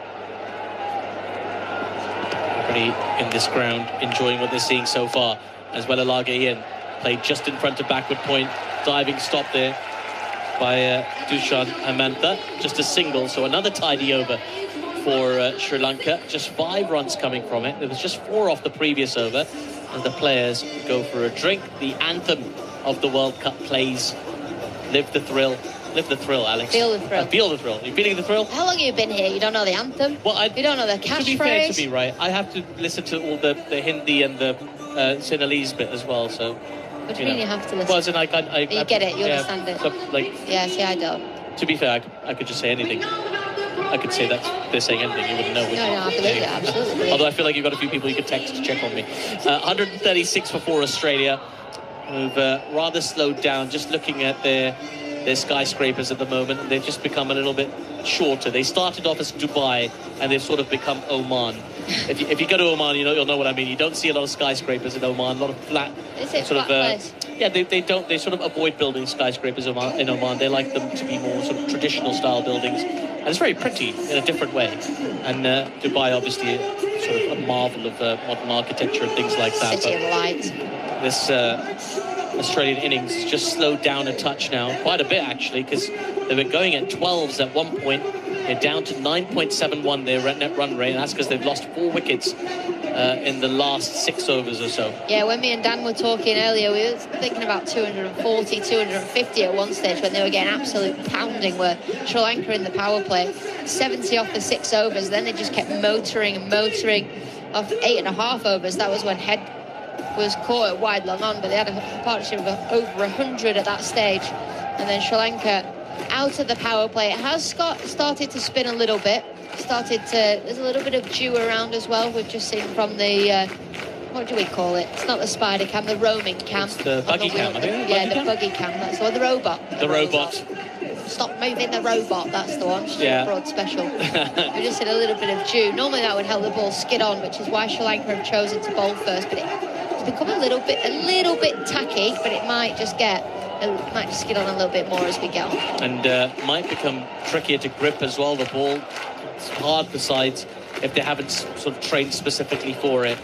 I know that they used to practice when dipping the ball into like a bucket of water and then trying to bowl with it. It ruins the ball.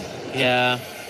Surely you're best off dipping your hand in it. Yeah, but then it'll still get on the ball when you hold the ball, right? Yeah, but it won't quite. It won't seep into the ball. I see what you're saying. Yeah. I guess it's more accurate simulation, right? Yeah. The ball's been running around. I mean, I don't know, but that's... We could never afford to do that in women's cricket. Well, I think you're getting there. Yeah, well, yeah, probably now they could. Yeah, when I was playing, definitely not. Kamindu Mendis in. And Maxwell just tucks that ball out towards mid-wicket. This time he has found a pocket. There was a sort of chance for a 2, but it was so quick onto that was Dunith Balalage. And they have to settle for a single. 137 for 4 after 14.1 overs. Yeah, we used to count the balls. So we'd start a session with 14, let's say. Let's come in doing again. It's a short, and Inglis pulls this ball out towards mid-wicket. It'll just take another single. 138 for 4. And like a couple of coaches would write their initials on the ball. So you'd have to have 14 in the bag. But if you were playing in an international game and you were playing against Australia or New Zealand or whoever, if you could just grab a couple of their balls without them noticing and come back with 17, that would be a real win. Kamindu into Maxwell, who makes a bit of room, clobbers this ball down the ground, and it's got all the way for 6. Well, that breaks a sequence of 14 balls since the last boundary. A big 6 down the ground for Glenn Maxwell. Is this going to be the innings where Glenn Maxwell produces something special? Because as you said, Alex, it is due. 144 for 4 off 14.3 overs. Yeah, there's been quite a bit of criticism about him over the last couple of days as well. He's in again is Kamindu. Ball driven on the up, out towards deep extra cover, and it gets to the boundary. Long off tried to run round. That ball skidded off the outfield into the boundary hoardings. And it's back-to-back boundaries now for Australia. 148 for 4. And he's one of those players that loves to prove people wrong. And there has been certain Australia greats come out and say, you know, maybe he's past it, maybe it's time, maybe his career's slipping away. Wouldn't surprise me if he has a match-winning knock tonight after hopefully not seeing it all, but he probably has. Come in, do it again. This time Maxwell happy to just turn the ball out towards mid-wicket. Sprint the first one, looking for 2 this time. And I think they're going to get there. There's a shot at the non-strikers end. He puts in the full-length dive, does Josh Inglis, and he makes it. 150 up for Australia with that brace. 150 for 4. 1 ball to come in the 15th over. It's always ex-players, isn't it, Alex? They really go after They're horrible. They really go after, like, the current stars. Well, no, it's not. We've got a job to do, you know? Yeah, fair enough. Ending careers isn't fun. Someone's got to do it. Kamindu. A bit expensive. Bit expensive this over. 14 runs off it so far. 1 ball to come. In he comes to Maxwell, who turns this ball again out towards mid-wicket. They'll be looking for 2 again because they've sprinted the first one, but this time they opt against it as that ball was very quickly collected by Mendes himself, who chased it down.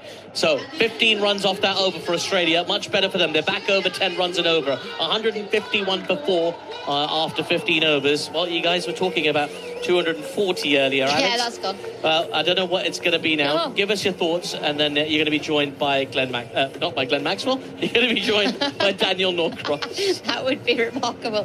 And on the player mic, we've got Glenn Maxwell out in the middle, commentating. In comes Chimera. I'm going to hit this for 6. G'day, Alex. How you doing? I'm doing well, thank you, Dan. Well, what a bizarre innings this has been. Yeah, it has. It really has. As you said, 104 off 8.3, wasn't it? Yeah. And then 26 for 4 in the twinkling of an eye. But one of the big problems for Sri Lanka is that although those spin bowlers have brought it back in the middle overs, they don't have Batirana, who limped off after bowling just the 4 balls. Yeah. So they're going to go back to Chamira here, whose first over was expensive. It went for 16. It might be a little bit different now. We're out of the power play. The ball will be a bit softer. All of those things that might work to his advantage. Short third and the dew. Here is Chamira, and tucked into the offside, just back to the square by Maxwell, but he can't get a run. The crowd applauding every dot ball. Sanajai Surya is applauding every dot ball. I think you've got relief has come for you. Thank God, I was just closing my eyes. You were. Well, it's been was it 9 days? There's 10 games out of 11 days, I think, so far. So a certain weariness may slip in. And I'm delighted to say that joining us for the first time in this World Cup is Aaron Finch. Hello, Aaron. Hello, mate. Great to be here. Lovely to have you as Chamira comes hurtling in with his bent elbows, running away from us. Into Maxwell. Maxwell drives as high in the air. I don't think he's got the distance. Fielder's running in, should take the catch, and drops it. Horrible, horrible, horrible drop. Tricky, it was in the air for a long time. Fielder had a lot of ground to make up, Patrick Nasanka, and he ran about 25 yards in from the boundary, maybe slightly less. But he got there and got 2 hands to it. And that could be a key moment, because you don't want to be dropping Glenn Maxwell, especially now he's got started with a 6 and a 4. He got into position, but he was just, it's gone through his hands and onto his chest. He was just on the move, wasn't he? Just didn't quite get his feet set. It was right off the toe of the bat from Maxwell, and the frustration from the Sri Lankan fielders is evident. It was in the air for so long, they took 2. Now then, this one's been whacked out towards deep mid wicket on the full, but it bounces just in front of the fielder out there. It's 154 for 4. Maxwell's been under the spotlight here, and that wouldn't have helped his cause, would it? No, it certainly wouldn't have. He's struggled for runs right throughout the Big Bash. Start of this World Cup, he just hasn't been able to be at his free-flowing best. Sometimes as a player, when you play such a high-risk, high-reward games, you just need a slice of luck. Started off nicely against the spin as Australia struggled through that middle phase, losing wickets at 104, 110, 116 and 130. Here's Chamira, Inglis on strike. He's not got going yet, 10 off 12. He goes for the reverse, he gets it up and over short third. 1 bounce, 2 bounces and into the boundary for 4. A very clever shot. Not the easiest one to play against a guy who can bowl 138 kilometres an hour, but if he misses that, he's in trouble, but he didn't miss it. He lofted it beautifully. He very rarely misses it. He's a wonderful innovator when he's at the crease. The key to his batting is he moves so late, so he doesn't telegraph to the bowler that he's going to bowl that, and it was a pace-off delivery from Chamira, but this wicket looks nice. Fraction of dew just setting in, so anything on that, it flies away. This outfield is like glass, isn't it? It's so fast. I mean, in that first 8 overs, it was extraordinary. I mean, there were a couple of times when the batters didn't time it as well, and it still sped along the carpet. Right, it's going to come round a wicket, Chamira, into Inglis to try to prevent that shot, maybe. And Inglis hammers this into the covers, but straight to the sweeper, Kamindu Mendes. And they take just a single. 8 off the over so far with a ball to go. 159 for 4. Australia. You talk about the drop of Maxwell. What about the mis-stumping of Josh Inglis? Second ball he faced as well. It was a regulation stumping missed. Yeah, these little moments. And when you're up against a team that bats this deep and is finding its confidence, that opening partnership of 104 in 51 balls. Well, just the fillip that Australia need, because they're under the microscope a little bit in this tournament as Jamira comes in for his last delivery of his second over. Maxwell waits for it, slower ball, but hammers it out towards deep backward point. They run the one. That'll be it. And Australia 160 for 4 at the end of the over. Inglis 15, Maxwell 22. We've got 4 overs left. Try to explain to me, Aaron, what we've been watching here, because it was like we've sort of watched 3 different games in 16 overs. Yeah, we certainly have. The first 10 overs was extraordinary from Australia. They were out of the blocks for the first 8.5 overs anyway. But they looked like they just appreciated the partnership, the familiarity of Marsh and Head at the top of the order. They complement each other so well. Obviously one being a left and right hand combination, but the other being polar opposites.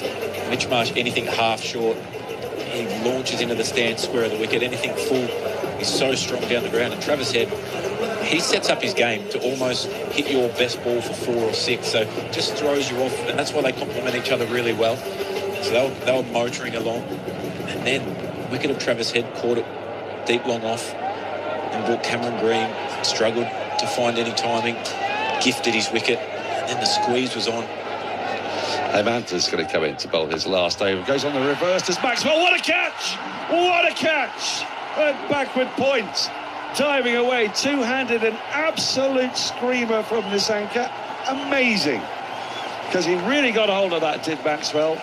He slightly telegraphed it, but the genius of Nissanka there was he anticipated it. He moved to his left. I think they're going to double-check to make sure that when he landed, he didn't ground the ball, or at least he didn't land with the ball hitting the ground. Alan Mitchell, star at Lord's. That's big. Ashes. We have umpire review for fair catch. It's a fair delivery. Looking at the screen now. Oh. The catch is taken cleanly. Oh, yes. Roll forward. Need to check his movement. Yeah, fingers are under the ball. And he has the control on the movement as well. I'm ready to make my decision for the big screen. Yeah, Aatif Yaqub is going to confirm that what we thought was an absolute screamer is. And when you watch that on the highlights, and do check out the in-play clips and highlights on the BBC Sport website and app, that'll be up there in no time. In slow motion, it's a really good catch. In real time, watching it here right now, the speed that ball went off that bat and his anticipation of it, which was so good. Athleticism, agility, and the fact that he held on to it and had to do a couple of commando rolls. Wow, what a catch that is. The poor old Claire Maxwell, who's really starting to get going. 22 off 15. That drop hasn't cost Sri Lanka that much in the end. Australia 160 for 5. Pathan Nissanka certainly made up for that, didn't he? He put Maxwell down in the previous over. But like you said, that is an absolute screamer. The anticipation was the thing for me that makes that catch so impressive. As soon as he sees Maxwell switch his hands, he starts taking off outside the circle, over his left shoulder. And then to still have the presence of mind to track the ball, full-length dive, hold on to it and control it with 2 hands was remarkable. And that brings Marcus Stoinis to the crease at number 7 for Australia. Maxwell would have thought that was 4 from the moment it left his bat. He'd have been delighted with the connection he got on that and pretty much the placement. But there is a short third and there is a backward point. There's not a big gap between them.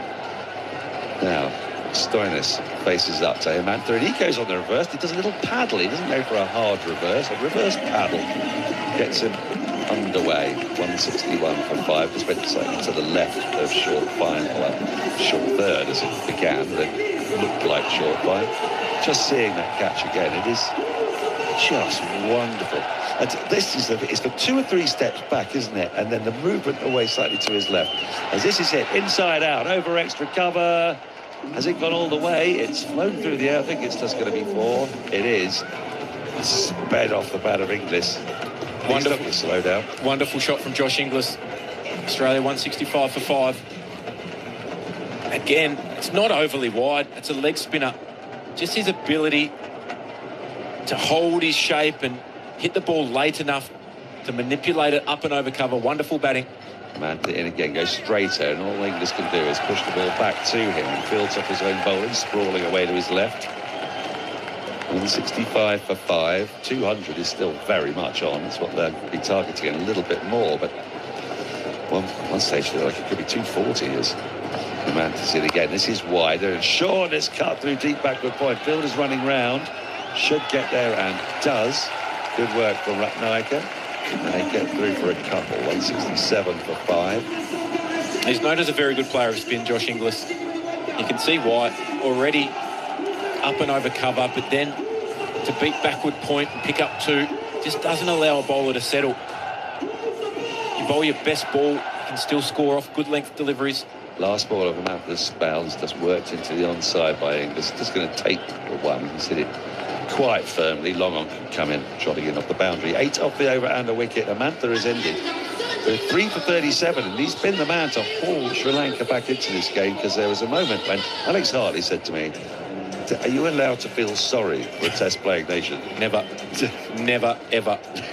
Spoken like a true Australian. Because you know, as soon as you give them half an opportunity, there is not one bit of leeway given to you. So it's just important that you understand it's a professional game. But they've fought back well. Australia's still staring down the barrel of... Well, they're not staring down the barrel. Sri Lanka are staring down the barrel at chasing something in excess of 200 after winning the toss and deciding to bowl first. Just thinking about how they're going to complete these last 3 overs. Chamira looks like he's going to bowl his 3rd over. He's gone for 25 already. Do you risk Vic Chana? He bowled 3 in the power play. Well, the other option is Comenda Mendes, who can bowl both hands, predominantly left arm spin with 2 right-handers. Chamira in, goes for the reverse. Again does Inglis, but it's a slower ball. 114 kilometres an hour to 71 miles an hour, and it bounces through to the keeper. Inglis misses it. Clever bit of bowling from Chamira. He's taking his angle around the wicket, which is sort of might help the kind of the reverse loft. Well, I think it makes that shot actually harder. And there's a couple of reasons for that. With the angle around the wicket going across the right-hander, the ability to catch up with the ball when they're bowling a lot of pace on, pace off, mixing it up well, it's really hard to time. Often you'll see a player try and go the traditional lap, and how do we say traditional with a lap shot now, because you can get more face of the bat on the ball, control the angle more. Chamira again, round the wicket, beautifully driven. Oh. Beautiful straight drive. That's come straight out of the meat of the bat, all along the ground. That is, again, a beautiful shot. We saw a gorgeous excellent cover drive from Mitchell Marsh earlier today, and I think that beats it. A straight drive from it wasn't a half volley by any means. That's shot of the day for sure. Absolutely brilliant from Josh Inglis. Around the wicket angle, leg cutter. So the angle and the spin of the ball holding in the wicket going away from him. That's a good length delivery. The ability to stand up on that and smack that down the ground with force. Extraordinary shot. He's gone for 26, 172 for 5. Look for the traditional lap now. Pace on, expect that. Chamira in. Oh, he goes for the pole. Where's that gone? Out towards deep backward square. Good sprawling stop. That's great work in the deep by Hemantha. And keeps them to 1. They've been tigerish in the field of Sri Lanka. They've made errors here and there, the odd wicket-keeping error, the odd drop catch, but they've committed to the cause. There's a bit of dew out there as well, so there's a lot of sort of aquaplaning as they slide around the boundary. The ground fielding's been outstanding, hasn't it? A couple of opportunities missed. Nasanka put Maxwell down. But that cost next to nothing. Yeah, it did. Out the very next over. Kusal Mendes missed stumping, simple chance of Josh Inglis' second ball. He was 1 off 2 deliveries at the time. He's now 27 off 21. That is starting to look a little worrying. It's Stoinis. He's now going to face just his second ball. Chamira is sticking with the round wicket line. He's into him. Stoinis, it's a slower ball. He just pushes it the offside. They go through for a quick single, but that's well judged. They just a push and a run. I mean, the fielder at short extra is not actually right on the edge of the circle there, but he's played it softly enough. And once you commit, you can get home. And it looks to me like Stoinis there is saying, right, Josh, you faced 21 balls. You know what you're doing. You're lining it up. Yeah, absolutely. And as it should be at this stage, the last thing that you want as a batting unit is dot balls sucking all the momentum out of the innings, particularly for Josh Inglis, who's now, like you said, spent 21 deliveries at the crease. He's got the pace, he's got the angle from around the wicket here. Chamira still got his third and his fine up. He's got long on and long off back, a deep backward square leg. He stops and starts his run. He's ready to go now. He hasn't gone any pace on deliveries so far in this over. All slower balls, all leg cutters. In he comes. Inglis gets a tick-top edge. Should be caught. Keeper calls for it. Doesn't get there. Instead, it's taken at point.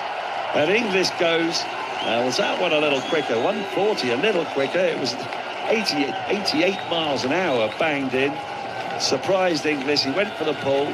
Sometimes those can fly away. If you get a thin enough top edge, they can fly for 6 over the keeper's head. He just got a bit too much on it. Late on the shot, and the ball ballooned easily to Walalagate. And Australia lose their 6th wicket, 174 for 6. Sri Lanka fighting back, trying to keep this target to 200 or below, which on a good deck, we'd have to say, Aaron, it feels like a good deck, but we've also seen signs of turn. Yep. I mean, Australia have got a decent bowling attack. They'll fancy probably defending 175, but... Well, I was speaking to Russell Arnold and Angelo Matthews, guys that have played a lot of cricket at this ground. They think 175 is the pass score. So, well, Australia are going to exceed that. The question is by how much now, because Cooper Connolly comes out to bat. We've got 2 guys in who face just 2 balls. Jamir is bowling very cleverly here. That over, he's conceded just the 6 runs. He's still got 1 ball left to go. He's done Josh Inglis beautifully there, hasn't he? 4 slower balls in a row. And if you're looking around the field saying third and finally they're both up, everyone up behind the wicket, so he can't go short, can he? And he can't go pace on, and he certainly did. That's great bowling. He copped some tap in the first over. He went for 16, 9 in the second over when he was brought back into the attack. And that was a seriously well-directed bouncer from around the wicket, catching Inglis off guard. He was way too late on it. Well, 140 kilometre an hour short ball is quicker than 140 mile per hour full ball, really. It's got more to travel, if you know what I mean. Further to travel. As Cooper Connolly's going to face his first ball, the last of the over. He's pushed it to the offside, fielded at point. They'll just take the single. Connolly will keep strike. Successful over for Jamir and Sri Lanka. 175 for 6. So they're both the same pace, though. Well, you said a 140k. I'll tell you what. 140k short ball, a 148 full ball. I'll tell you what. Because what they do is they do the distance, right, from where he's delivered it and where it's reached, right? If you have a full ball, the actual line... I think it's actually taken out of the hand, because by the time the ball gets to the batter, a 140k ball will be somewhere around 115, 120 k's per hour. I'm sticking by it. A fast short ball feels faster than a fast full ball. It's easier to see. I might feel faster. Yeah, okay. That feel faster. Technically speaking, I suppose they're exactly the same pace. I'm very, very rarely in a position to pull anybody up on their pronunciation or their grammar or anything like that. You can have me there. So when I get the opportunity, I have to. Right. T20 is going to bowl his last over. Fires one into the pads. Connolly gets nothing on it. Good work by Mendes. There's no run.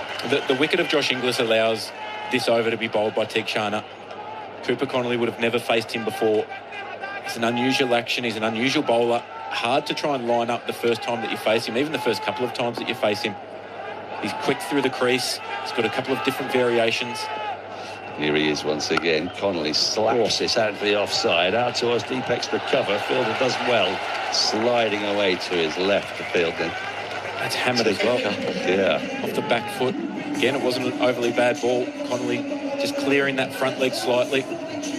It's great work in the deep there, isn't it? Yeah, they've been brilliant as ground fielders. Absolutely tore round about you to keep it to 2. Will the dew perhaps help Sri Lanka in that chase? Will the ball just skip on a bit, perhaps? Yeah, it will. A bit harder. Shana, this has gone high in the air, should be taken. Thick top edge is taken. In the end, it's a pretty good catch from Kusal Pereira. He was at short third, and the ball went over the keeper's head. He had quite a bit of ground to make. It's in the air for a while, though, and he judged the dive forward well. It was going slowly and loopily. Australia have lost a 7th wicket. They're 177 for 7. Keeper by trade, Kusal Pereira. Comfortable catch. I think he might have put a little bit of mayo on that. Got there comfortably, dived and kicked the heels up and did a few somersaults. But T20, he gets his first wicket. Cooper Connolly, he goes for 3 off just 4 balls. It's been a great finish. But there is signs that the wicket is slowing up. There is signs that the wicket is not getting easier to bat as this ball gets older. For Sri Lanka, I mean, they'll hope to just get that little bit more dew. We saw our dew cam earlier was showing signs of dampness on the wheels, which just may make it more difficult for the ball to grip, make it more sort of soft and flabby. It can often be a little bit misleading from the buggy cam, because that zips around the outside of the ground. Oh, right, sort of beyond, of course, beyond. Yeah, beyond the boundary line. The curator assured me that they sprayed the ground that then doesn't allow the dew to settle on top of the leaf of the grass. It's meant to go through. Don't ask me how that works. That sounds like voodoo. Yeah, they do it a lot in the subcontinent, particularly in India and Sri Lanka. Right. They put a liquid on the ground to stop liquid forming on the ground. Okay, yes, that sounds insane. Xavier Bartlett's a new batter, and he goes for a big heave first ball, thick inside edge, rolls down. It's a short fine, and there is no run. A couple of free hits here for Xavier Bartlett. See if he can line something up over that long on deep mid-wicket area. With Marcus Stoinis at the other end, you're backing that he can face the majority of the balls in the last over from Chameera. You expect a big quick to bowl the last 6. Right, Tikshan has done well here. 2 runs at his first 4 balls. Bartlett looks down on the ground, then looks up. Big-shouldered man. And he swings for the hills and misses. There is no run. Can I just apologise, by the way? We brought you into this box as our guest, and you may be thinking I'm wearing a particularly pungent form of aftershave. It's just that every now and then our producer likes to spray enormous quantities of DEET. And the bug spray. Yeah. Yeah, there's a good waft of that flying over at the moment. There really is. Gets in the back of your throat if you're struggling to both breathe or see, I apologise. So it's Hartley that's doing it, to be clear. Tikshan in. This is missed again. Well, what an over. What? Oh, is he?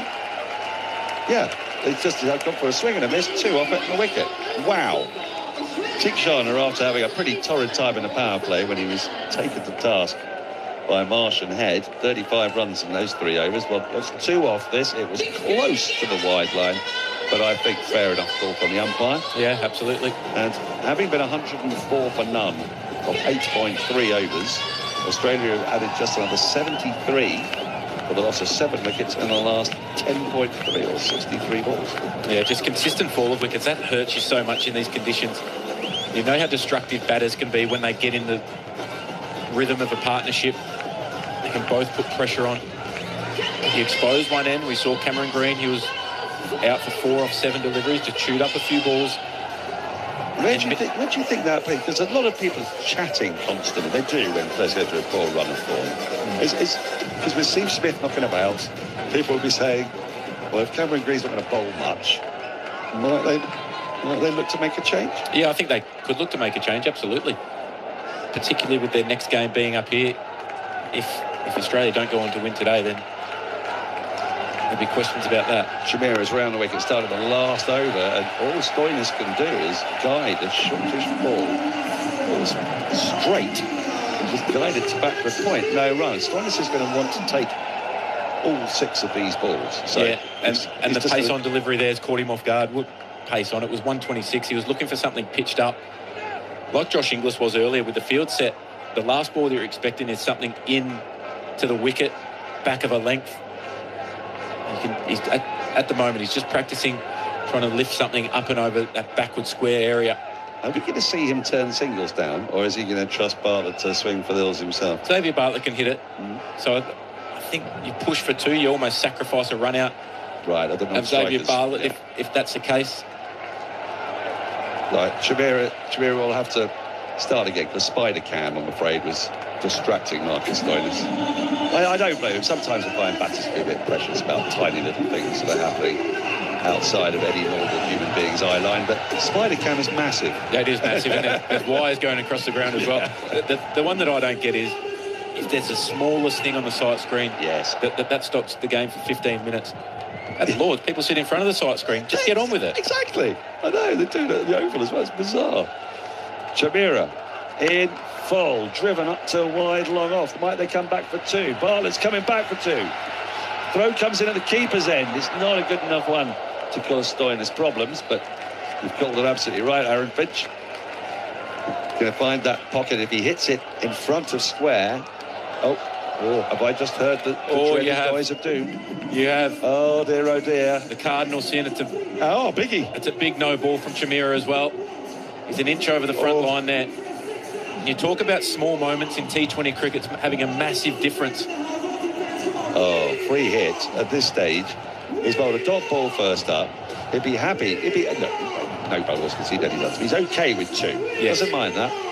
But if it's 2 plus a no ball, suddenly it's 3. His first ball's gone for 3, and now he can't get Stoinis out. Now Stoinis, if he mishits it high in the air, they can run 2 because they'd have the time to do it. Get Stoinis back on strike. Not sure whether you could just hear it through the stump right there. Marcus Stoinis was saying to Bartlett, "Are we running?" Right. Shabira in swing, miss. No, through to the keeper. Really well bowled. It's well bowled.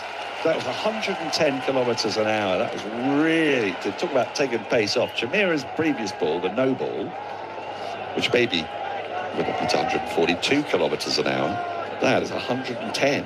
And it's bounced and gone away from Marcus Stoinis. A big leg cutter from around the wicket, persisting with this angle, going across the right-hander. Marcus Stoinis is still batting on middle and leg stump. He has to get across his stumps because he knows that nothing's going to be angled in at leg stump, so he needs to be able to access the offside and look to carve something away should he be outside the line. As we say, that deep backward square is coming inside the circle and deep backward point is going out. So there's 3 fielders out on the offside. So again, he can't afford to be anywhere near the stumps. Marcus Stoinis is now remarking his guard over on off stump. So what he can do, he can bat with his front foot on off stump almost and his back foot right outside to try and pick something up over the leg side, give him access there. Right, Shabira, what does he do? Wide, short, caught a short third. Slashes at a ball that was angled across him, gets a thick edge. It's another good catch. It's another slightly flamboyant catch because he went relatively slowly away to the fielder's right. Tikshana with the catch, but it's still a safe grab in Australia. 180 for 8, they've lost 3 for 6. They've lost 4 for 20, or if you like, they've lost 8 for 76. It's an incredible start. Certainly is. It's a good catch from Tikshana. Again, Australia just not getting the finish that they need. Stoinis visibly angry at himself. Just couldn't find the boundary, couldn't get one away. Like you said, the strangulation of this back half of the innings has been evident from Sri Lanka. Well, it's been a really gutsy comeback because at 104 for none of 8.3, the crowd was flat. It didn't feel like a contest. The heads were down of the Sri Lankan bowlers and fielders as well. There was a kind of inevitability. Everything was coming out of the middle of Mitchell Marsh's bat. He suddenly looked like 8 feet tall and 6 feet wide. And then, well, they've turned it around. And their main quick, Paddy Rana going down after 4 balls. Looked like a nasty hamstring injury. So that threw a little bit of chaos in there as well. As Nathan Ellis comes to the crease, the Aussie number 10. You've got to think offside. Hard to drag this angle leg side anywhere. 2 balls left. Here's Jamira. Oh my goodness, that's a rapid short ball that Ellis sees late and kind of gets out of the way of 90 miles an hour. That might be the quickest ball he's bowled today. It's funny, isn't it, how fast bowler when he sees the number 10 and somehow finds another 7 or 8 miles an hour. Whoa. Well, again, it's the last ball that Nathan Ellis is thinking of here. Sanath Jayasuriya, the coach of Sri Lanka, he's fist pumping in the dugout. He knows how important this comeback is. It's like you said before, they're staring down the barrel of 220, 240, and they've restricted Australia under 185 here. I think this is it's not the last ball of the over. We've still got 2 to go because of the no ball, but he's hauled it back well here, Chamira. Ellis swings, misses. They go through for a quick single. He's going to run him out. Good underarm throw from the keeper, Kusal Mendes. Bartlett desperate to get to the other end so that he can have a swing off the last ball. Another wicket falls, the second in the over. Australia are 180 for 9. Adam Zampa's going to face the last ball.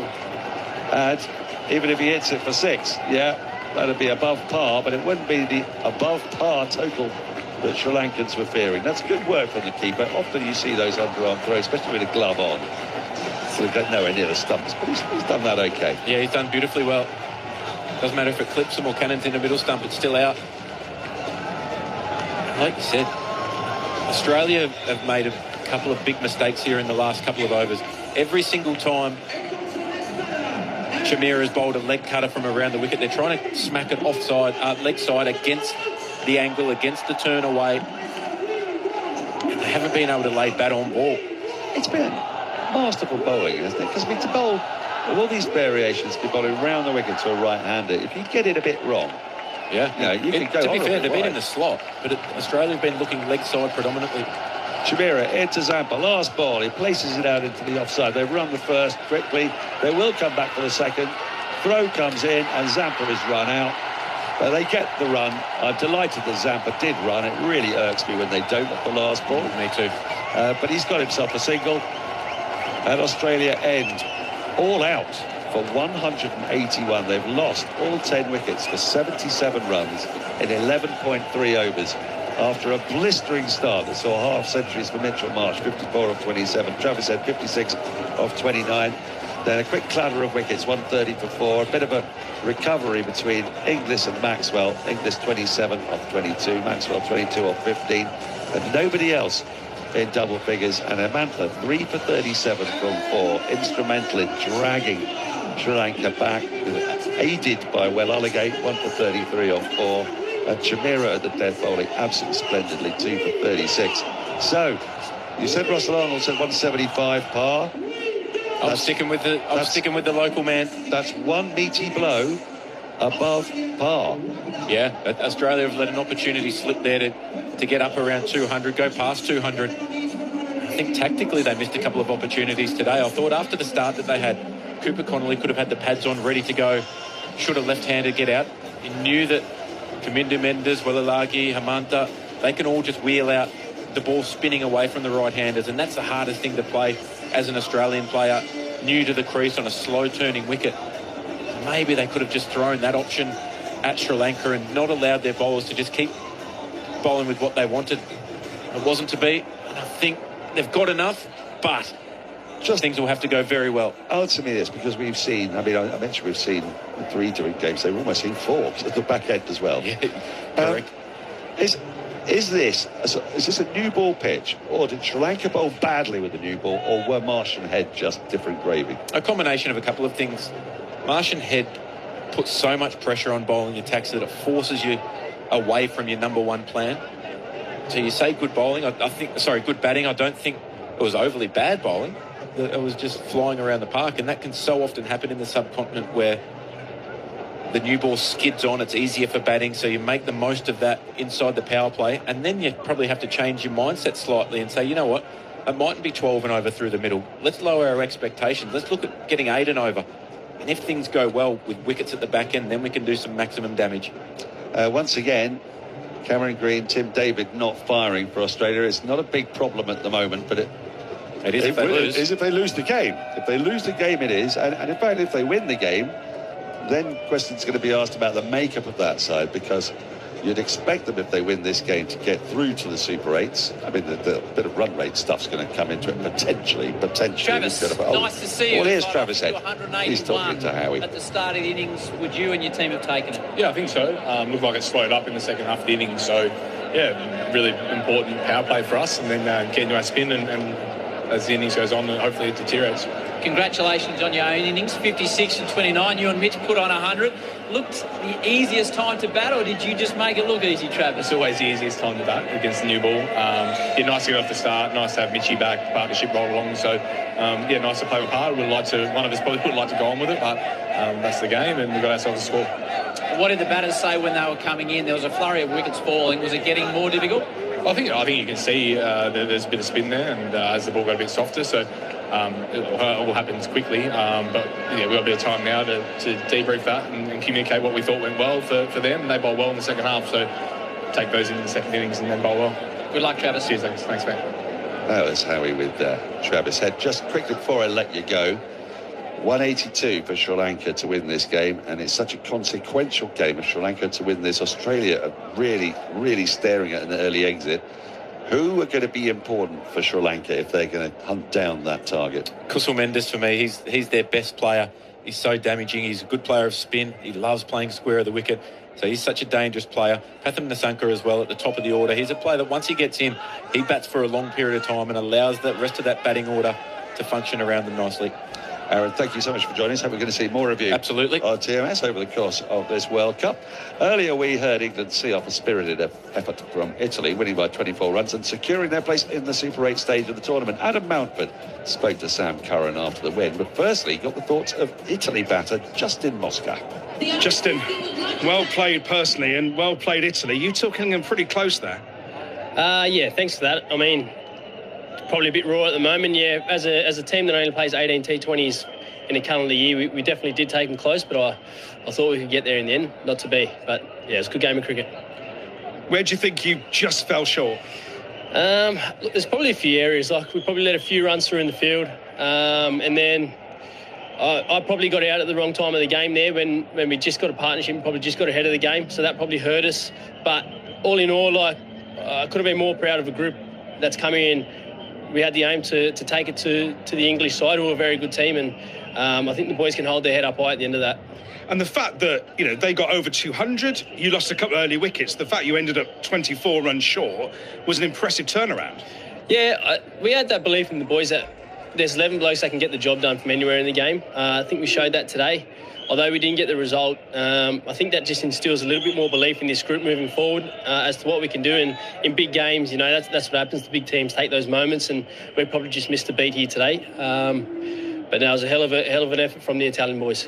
Overall, although you're obviously disappointed now, when you step back in a few days, you'll look and think you took double world champions England pretty close in a World Cup game, and what you've done for Italian cricket, showing what you can do, will go down a long way, won't it? Yeah, you're spot on there. Like, emotions raw, and I think when you're playing any sport, your competitive instincts take over. So when you lose, it's always going to be raw. It doesn't matter the situation. But as you said, when we reflect on the 3 games we've had so far, because we've still got one more, I think we're going to be able to sit there and be very proud of what we have done so far, especially to bounce back after that first game where we were well below our best. To bounce back and to put on these 2 performances, we can definitely hold our heads up high and show that Italian cricket are here to stay, and we've got a lot to offer to this group. And in terms of stories, I don't know if you know, but Andrew Bocelli sent you a good luck message before this match.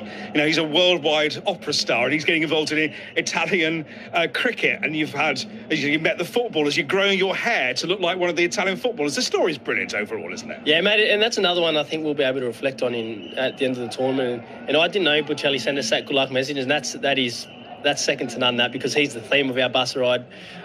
We sing that song loud and proud with him and Ed Sheeran, so that's awesome. And like you said, we'll reflect on this and just be so privileged to be noticed by those people and just to be part of the whole experience and be part of history, really.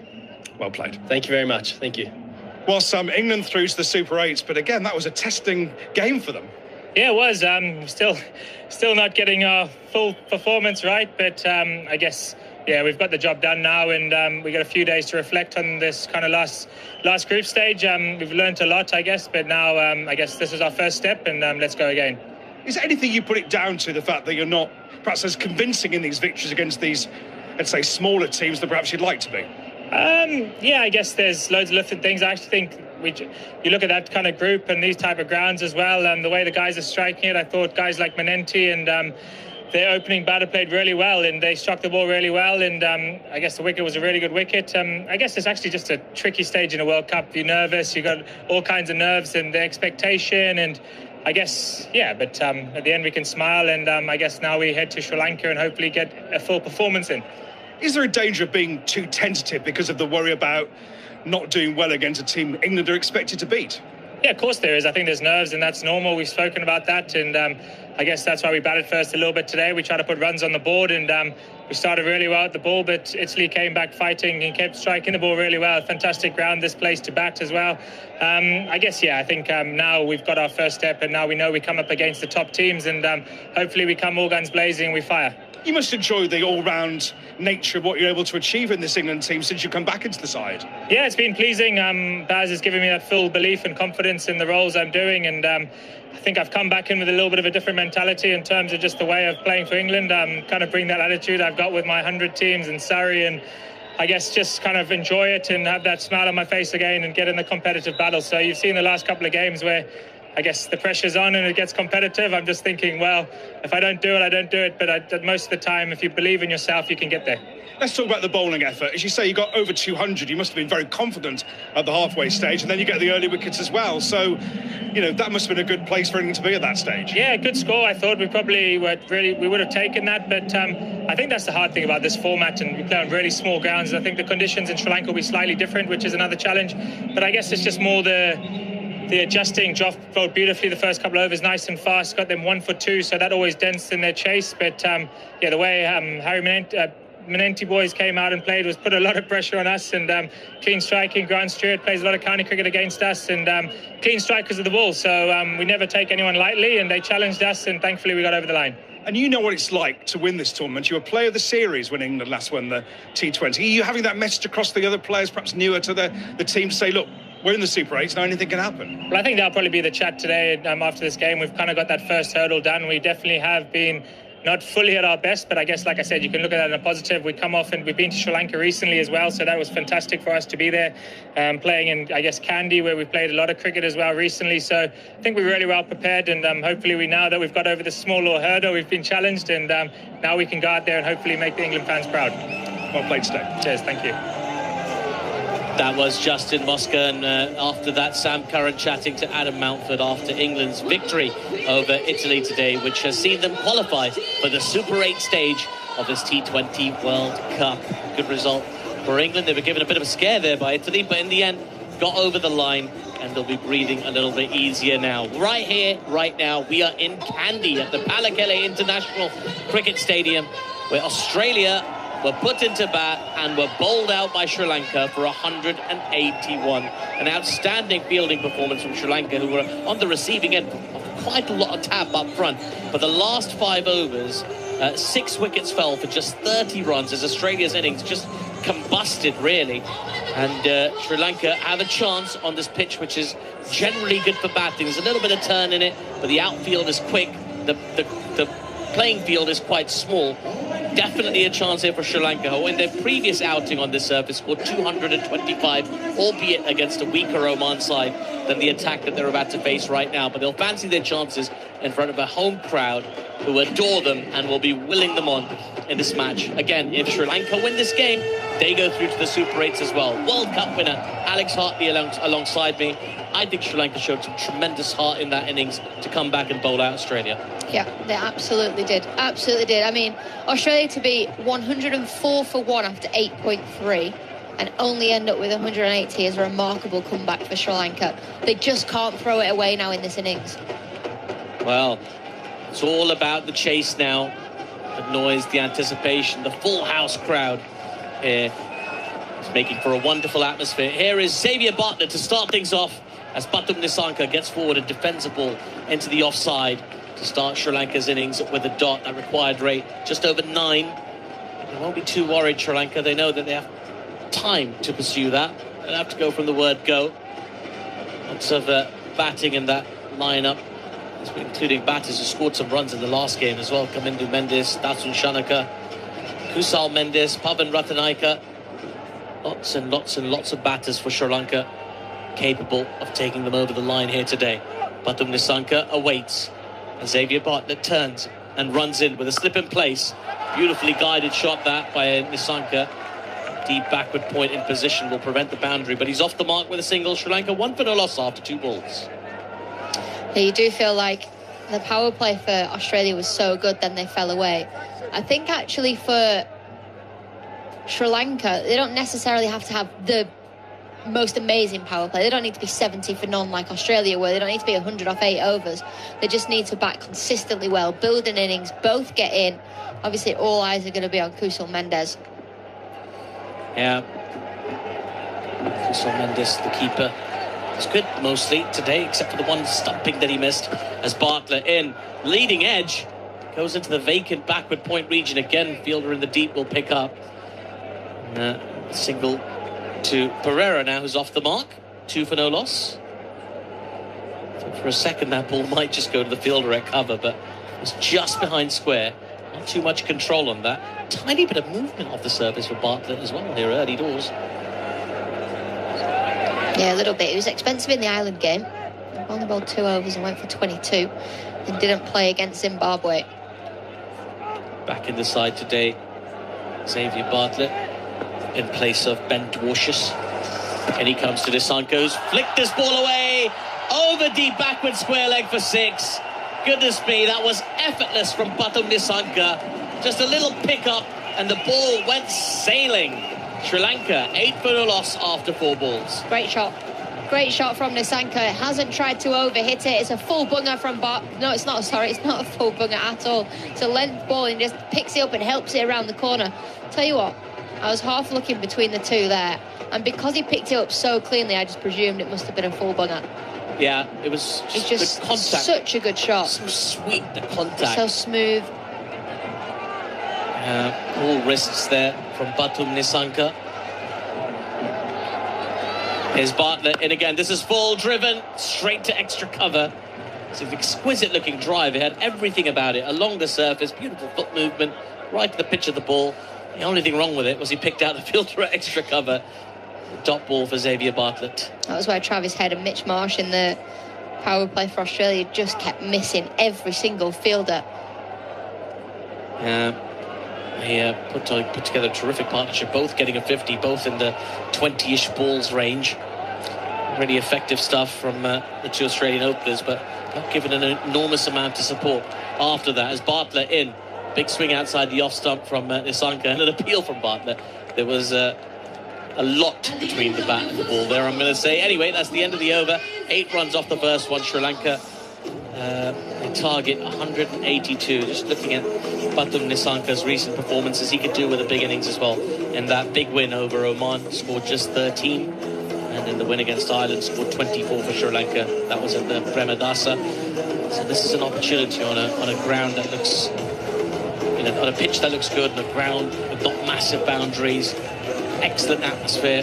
Sri Lankan fans turning up in great number here in Kandy, up in the hills, enjoying the humidity. There's sort of a party atmosphere as well, the kind of music that's being played.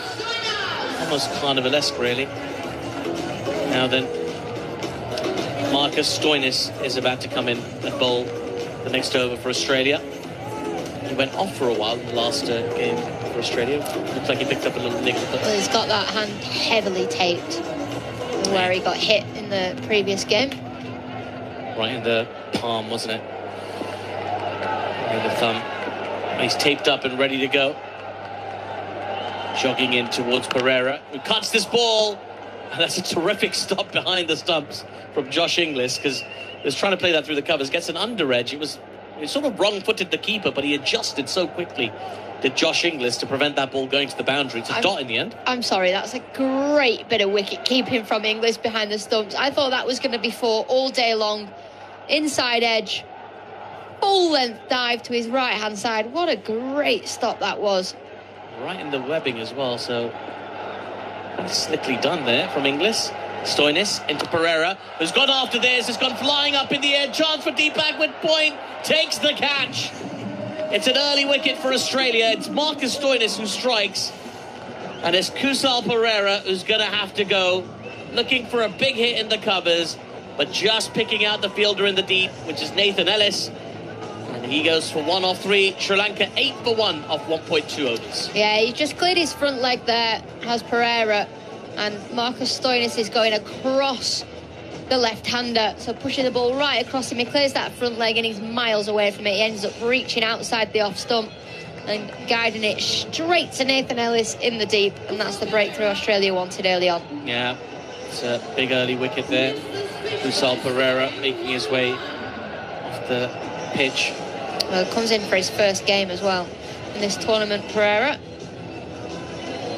A forgettable one really for him, looking to just get going. As we said, slow boundaries. He didn't have to get it a whole lot further. They got a lot of elevation, just didn't get the distance, did he? And that was his undoing in the end. Kusal Mendis, the wicketkeeper, has made his way out in number 3 for Sri Lanka. Terrific batter with a terrific record, but a tough ask here. Australia, decent bowling attack. Xavier Bartlett and Marcus Stoinis started things off. We've still got Zampa, Bartlett, Connolly, maybe Maxwell to come. Of course, Mitch Marsh himself as well is an option for him. So a big bowling attack does Sri Lanka have? Can they produce something special in front of their home crowd here at Pallekele? Stoinis in as Kusal goes on the back foot and guides that ball out towards deep point. Again, they pick up a single. Score moves to 9 for 1 off 1.3. Well, just putting into context how much Sri Lanka will rely on the wicket-keeper who's gone out to the middle. He got 56 on the first game against Ireland and then 61 against Oman as well. So he's in great form, great nick, but he hasn't played against the strongest team in this competition. However, they're not playing like they're the strongest team in this competition, but their bowling attack is still pretty decent. Stoinis into Nissanka, just cramping in for room. Nissanka plays with soft hands front to point. And again, they'll get through for a single. Sri Lanka into double figures, going at exactly a run a ball at the moment. That required rate just under 9.5. Target 182. If you're just joining us, fascinating first half to the game where Australia were put into bat and were putting in a dominant performance from Travis Head and Mitch Marsh were going. Both of them got very, very quick 50s in a position to see Australia over the 200 mark, maybe 230, 240 as Stoinis is in once again. And he's just flicked that away, out down towards the fine leg boundary. The wicketkeeper's giving chase. No one's going to get that. Oh, what a stop from Nathan Ellis. Goodness me. It's come out of nowhere. He came out of nowhere. He had to sprint from deep backward square leg all the way down to fine leg, almost directly behind the keeper.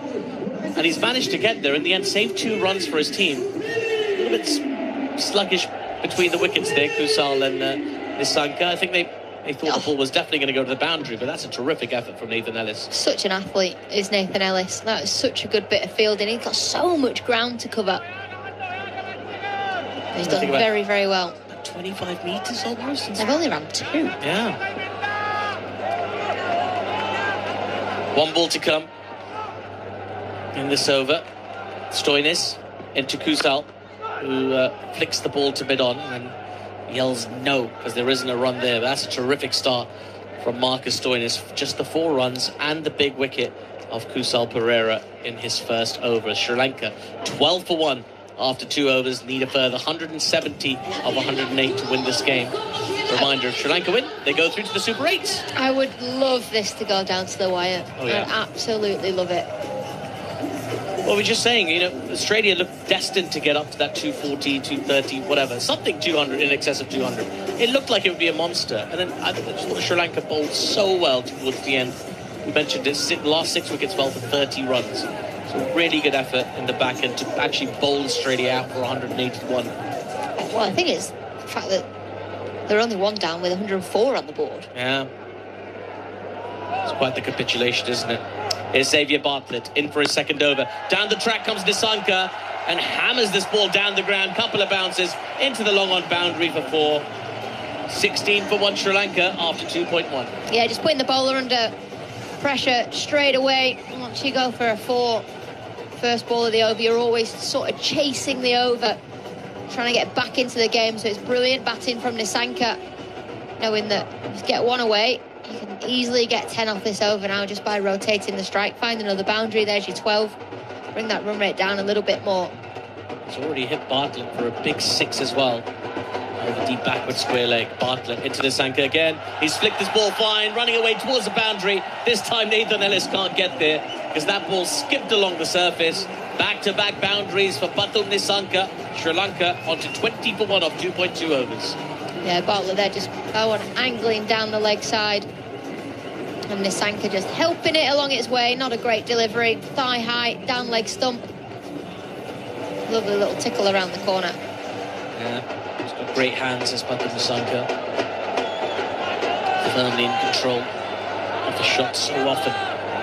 It's Bartlett into Nissanka again, this time cramping in for room. Nissanka just fends that ball off towards mid-wicket. There is no run.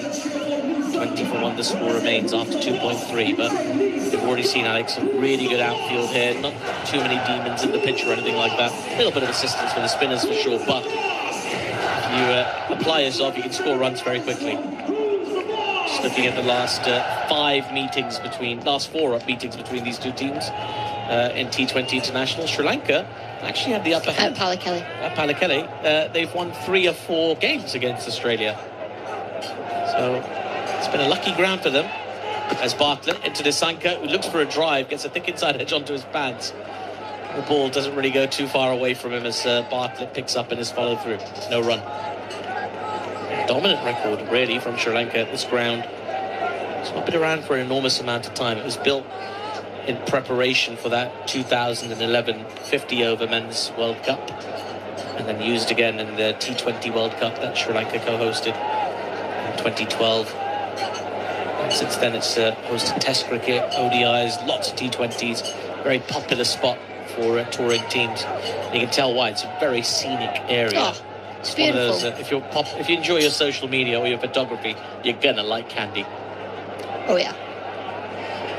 Now, Looking forward to having a little day trip and exploring on Wednesday. I gave some good snaps, don't worry. Bartlett into Nisanka, full toss down the leg side. He doesn't connect, but he will pick up the wide. He smiles, Nisanka, because he knows he's going to get wide, but he could have picked up a few more than that. Yeah, he's missed out there, and he knows he has. Still impressed, Daniel Norcross, still wearing his jacket. Oh no, I've moved the aircon because it was spraying the back of us, so tried to close it a little bit. Producer Jack's probably sweating his head off at the back.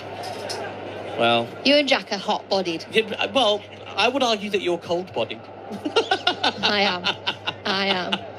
Bartlett into Nisanka, who pulls this ball firmly behind square on the leg side. There is a fielder in position. It'll just be a single.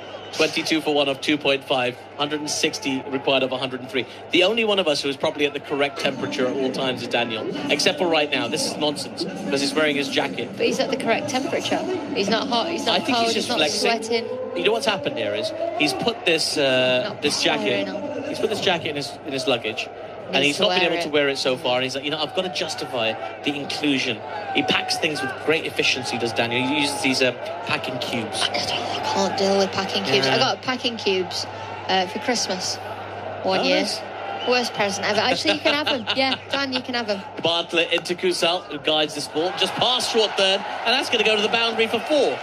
Terrific touch that from Kusal Mendes. A short outside the off stump. It didn't look like much more than a little push, because he knew all he had to do was get it past short third, and the pace of the ball would do the rest. 26 for 1 Sri Lanka after 3 overs. That last over went for 14. And that's what we're talking about. A boundary off the first ball puts the bowler under the pump. You can get another one. You get your 10 off the over. If you manage to then rotate the strike, if those 2 dots hadn't been there, it could have been 16 off the over as well. Bartlett again being expensive, going at 11 and over here for Australia. Just that little touch from Kusal shows the batters in tremendous form. Both of these batters now, with Nathan Ellis coming into the attack, just need to be wary of that back of the hand slower ball. Yeah, we saw it in the Ireland game, didn't we? That first ball he bowled to Ross Adair, just back of the, and he was looking really good up until that point, Adair, and he just missed a slower ball on his middle stump. It is so deceptive. Yeah, he picked up 4 for 12. Nathan Ellis now has been tasked with his team to slow things down, perhaps provide a breakthrough, as then he comes to Nisanka and starts with a slower ball, guided just in front of square leg.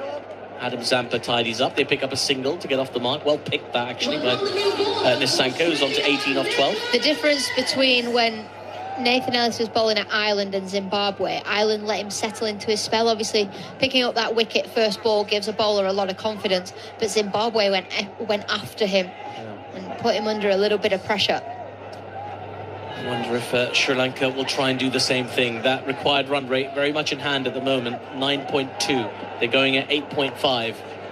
There's no trouble at all with 9 wickets in hand this early in the piece. As Ellis is in, this is a pace-on delivery. Kusal punches to mid-wicket. There is no run. And I think they can afford to be a little bit watchful with Ellis. I think they can afford to just take a moment, adjust to those variations. They're in good touch, both these batters. Nisanka, today certainly, is in very good touch. Not too much, though, because Adam Zampa's got to come into the attack as well.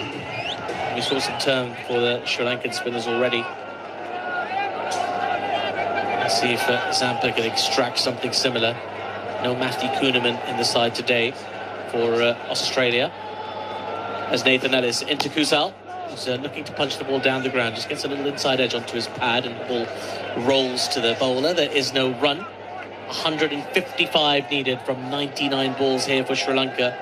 And the prize, if they can do it, not just another win over Australia, but qualification for the Super 8 stage in a World Cup that they're co-hosting alongside India, who yesterday, by virtue of their win over Pakistan, and it was a big win over Pakistan, they've already qualified for the Super 8s as well. England earlier today, have qualified for the Super 8, so slowly those groups are filling up. And we could have another name in pen on that list today. Ellis into Kusal, who's lofted this ball over square leg, about 6 tiers back, 6 rows back. And that's a huge 6.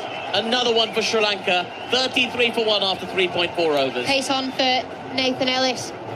He just flicked into the leg side. A lovely shot using the pace.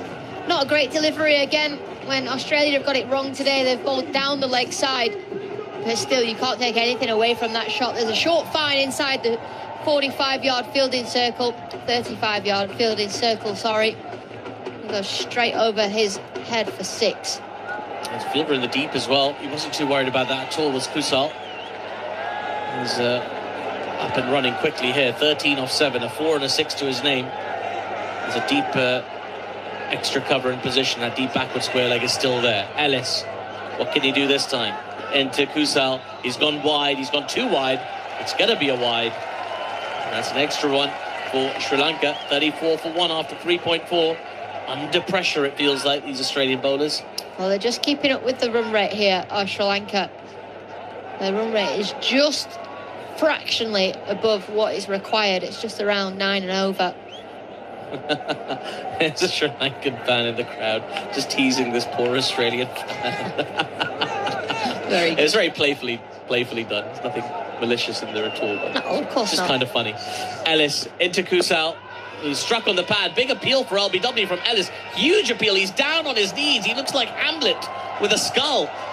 The umpire says absolutely not. Now, after an appeal like that, surely you're going to review. Oh, you'd think so. Nathan Ellis is begging. He was on his knees. They have, Mitch Marsh says, we'll have a look.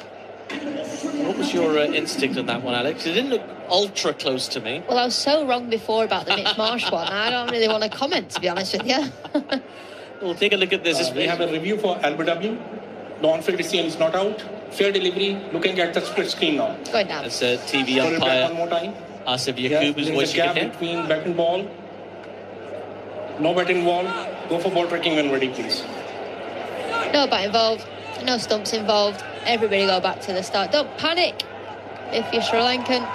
This is going to be our umpire's call at the very, very best. Yeah, they haven't showed ball tracking yet, and the Australian huddle has already dispersed. They're all going back into their fielding positions. I think they know that's going to be missing leg. Batter doesn't look too troubled, although he will wait for the official confirmation to come on the big screen. I don't think you really need to even do a ball tracking for that. Pretty comfortably missing the stumps. As you say, umpire's call at the very best. And that's not going to be enough to overturn the on-field umpire's decision. So we're going to wait.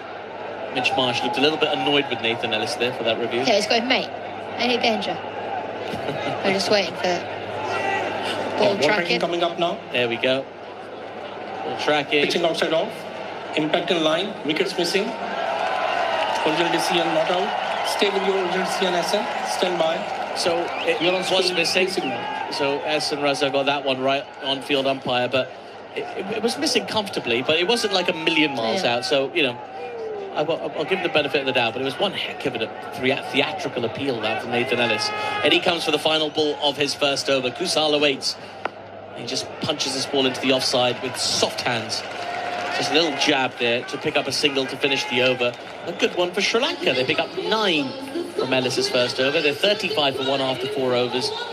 And a very good start here with Nissanka on 18 off 12. Kusal on 14 off 9. We've just seen 2 tremendous pickup shots for 6. Alex, love those shots. Yeah, they're so good to see, aren't they? We've also seen one that didn't quite get there, more of the offside, but those shots into the leg side. There's been a couple that have gone for 4 as well, and they've just been so good to see.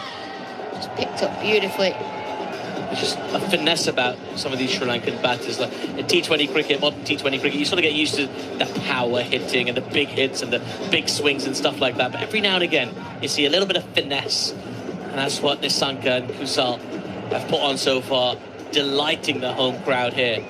Now, Australia have made another change to the bowling. Cooper Connolly about to come in for his first over.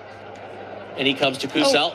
Full toss, and how's it gone there? I don't know how that happened. He just pulled the ball, sort of mistimed the ball to mid-wicket. Did Nissanka, immediately inspecting the toe of his bat, his Mendes, I beg your pardon. It was an absolute pie as well. It just slipped out of Cooper Connolly's hand. Got away with that one. Love that as a left-arm spinner. Bit of nerves when you start. Absolute horror show. Get away with it. Connolly into Nissanka again, who drives the ball right back to the bowler. It's a dot ball. This is an opportunity here for Australia. If Connolly can sneak a few dots in here, just create a little bit of pressure. I just want to get that run rate to 10 and over as soon as possible. Connolly into Nissanka again, a fuller delivery. And Nissanka just watchfully pushes it to cover, no run. I can't see past this, but everybody in the crowd has a I love SL, like sticker face paint on their face. Yeah. And in my head, it says I love Sophie Luff.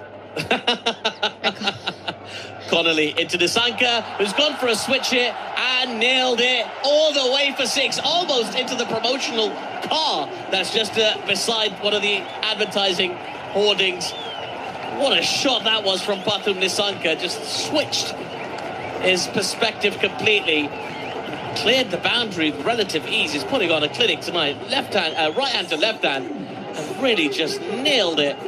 What a shot that was. 42 for 1 or 4.4 overs. It was there. It's a great shot, but it was there to be hit. It was wide outside the off stump.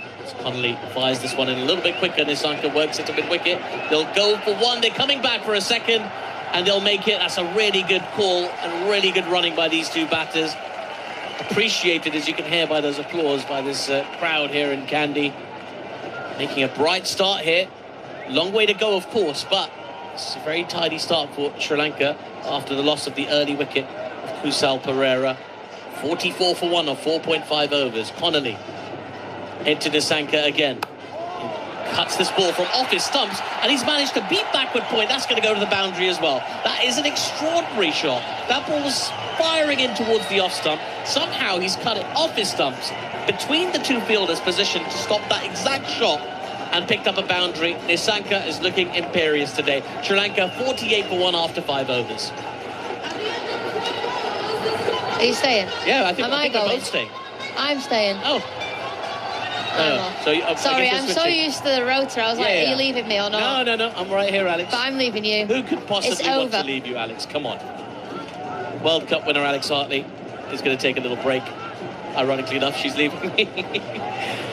And very pleased to have Aaron Finch alongside us on commentary. Aaron, you've been watching this. It's been, after the early wicket for Australia, this has been very impressive stuff from the Sri Lankan batters. It's been a great start from Sri Lanka after the initial wicket of Kusal Perera.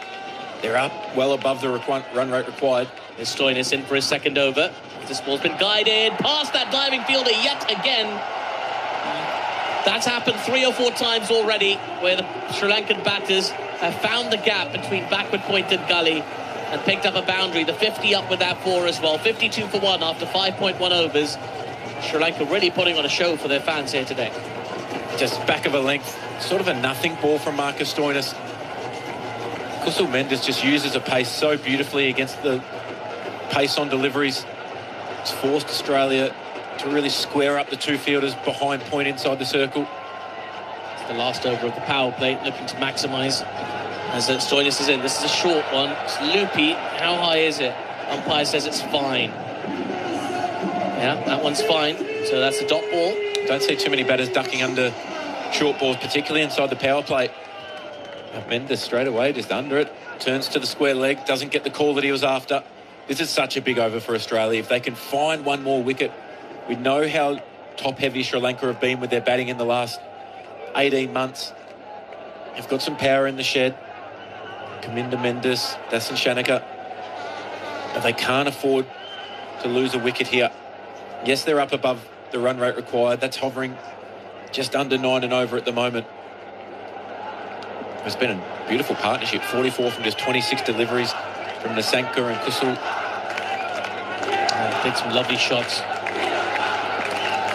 Crowd firmly behind them. Stoinis into Kusal again. Goes full. Kusal works this ball. Diving effort. Terrific piece of fielding by Glenn Maxwell, who dove to his right-hand side and collected the ball cleanly in his hand. And then he smiles.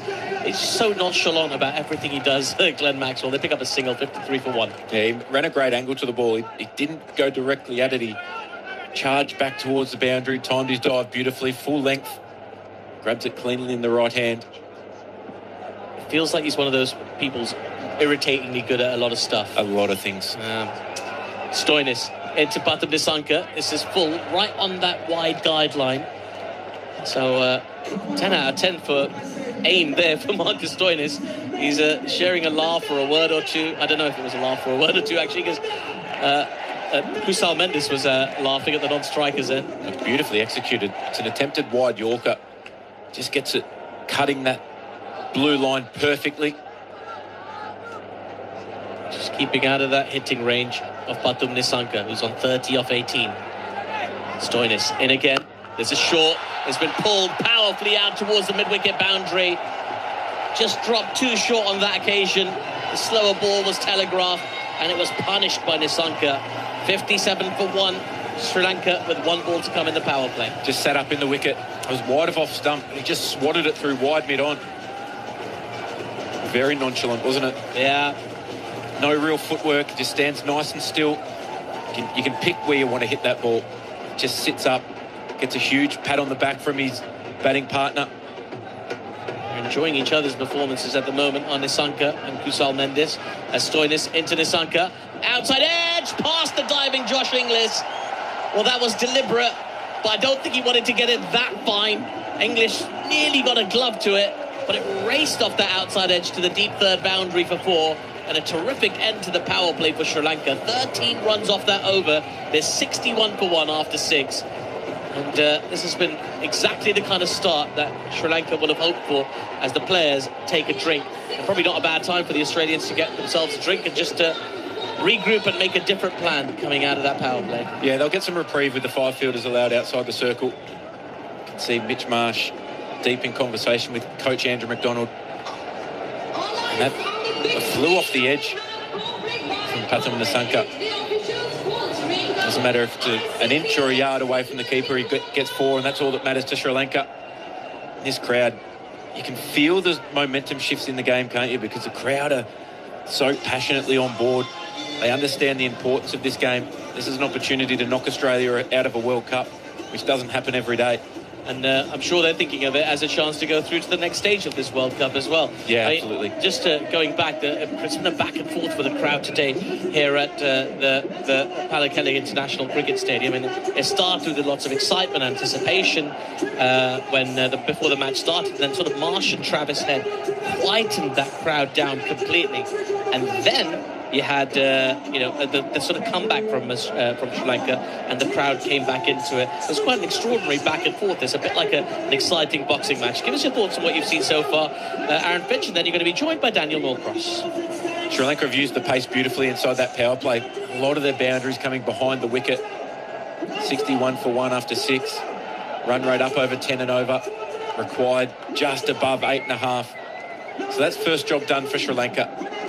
One thing you can't afford to do in conditions like this is let that run rate spike out of control. As soon as it gets up to 11 or 12 required and over, it just continues to catapult.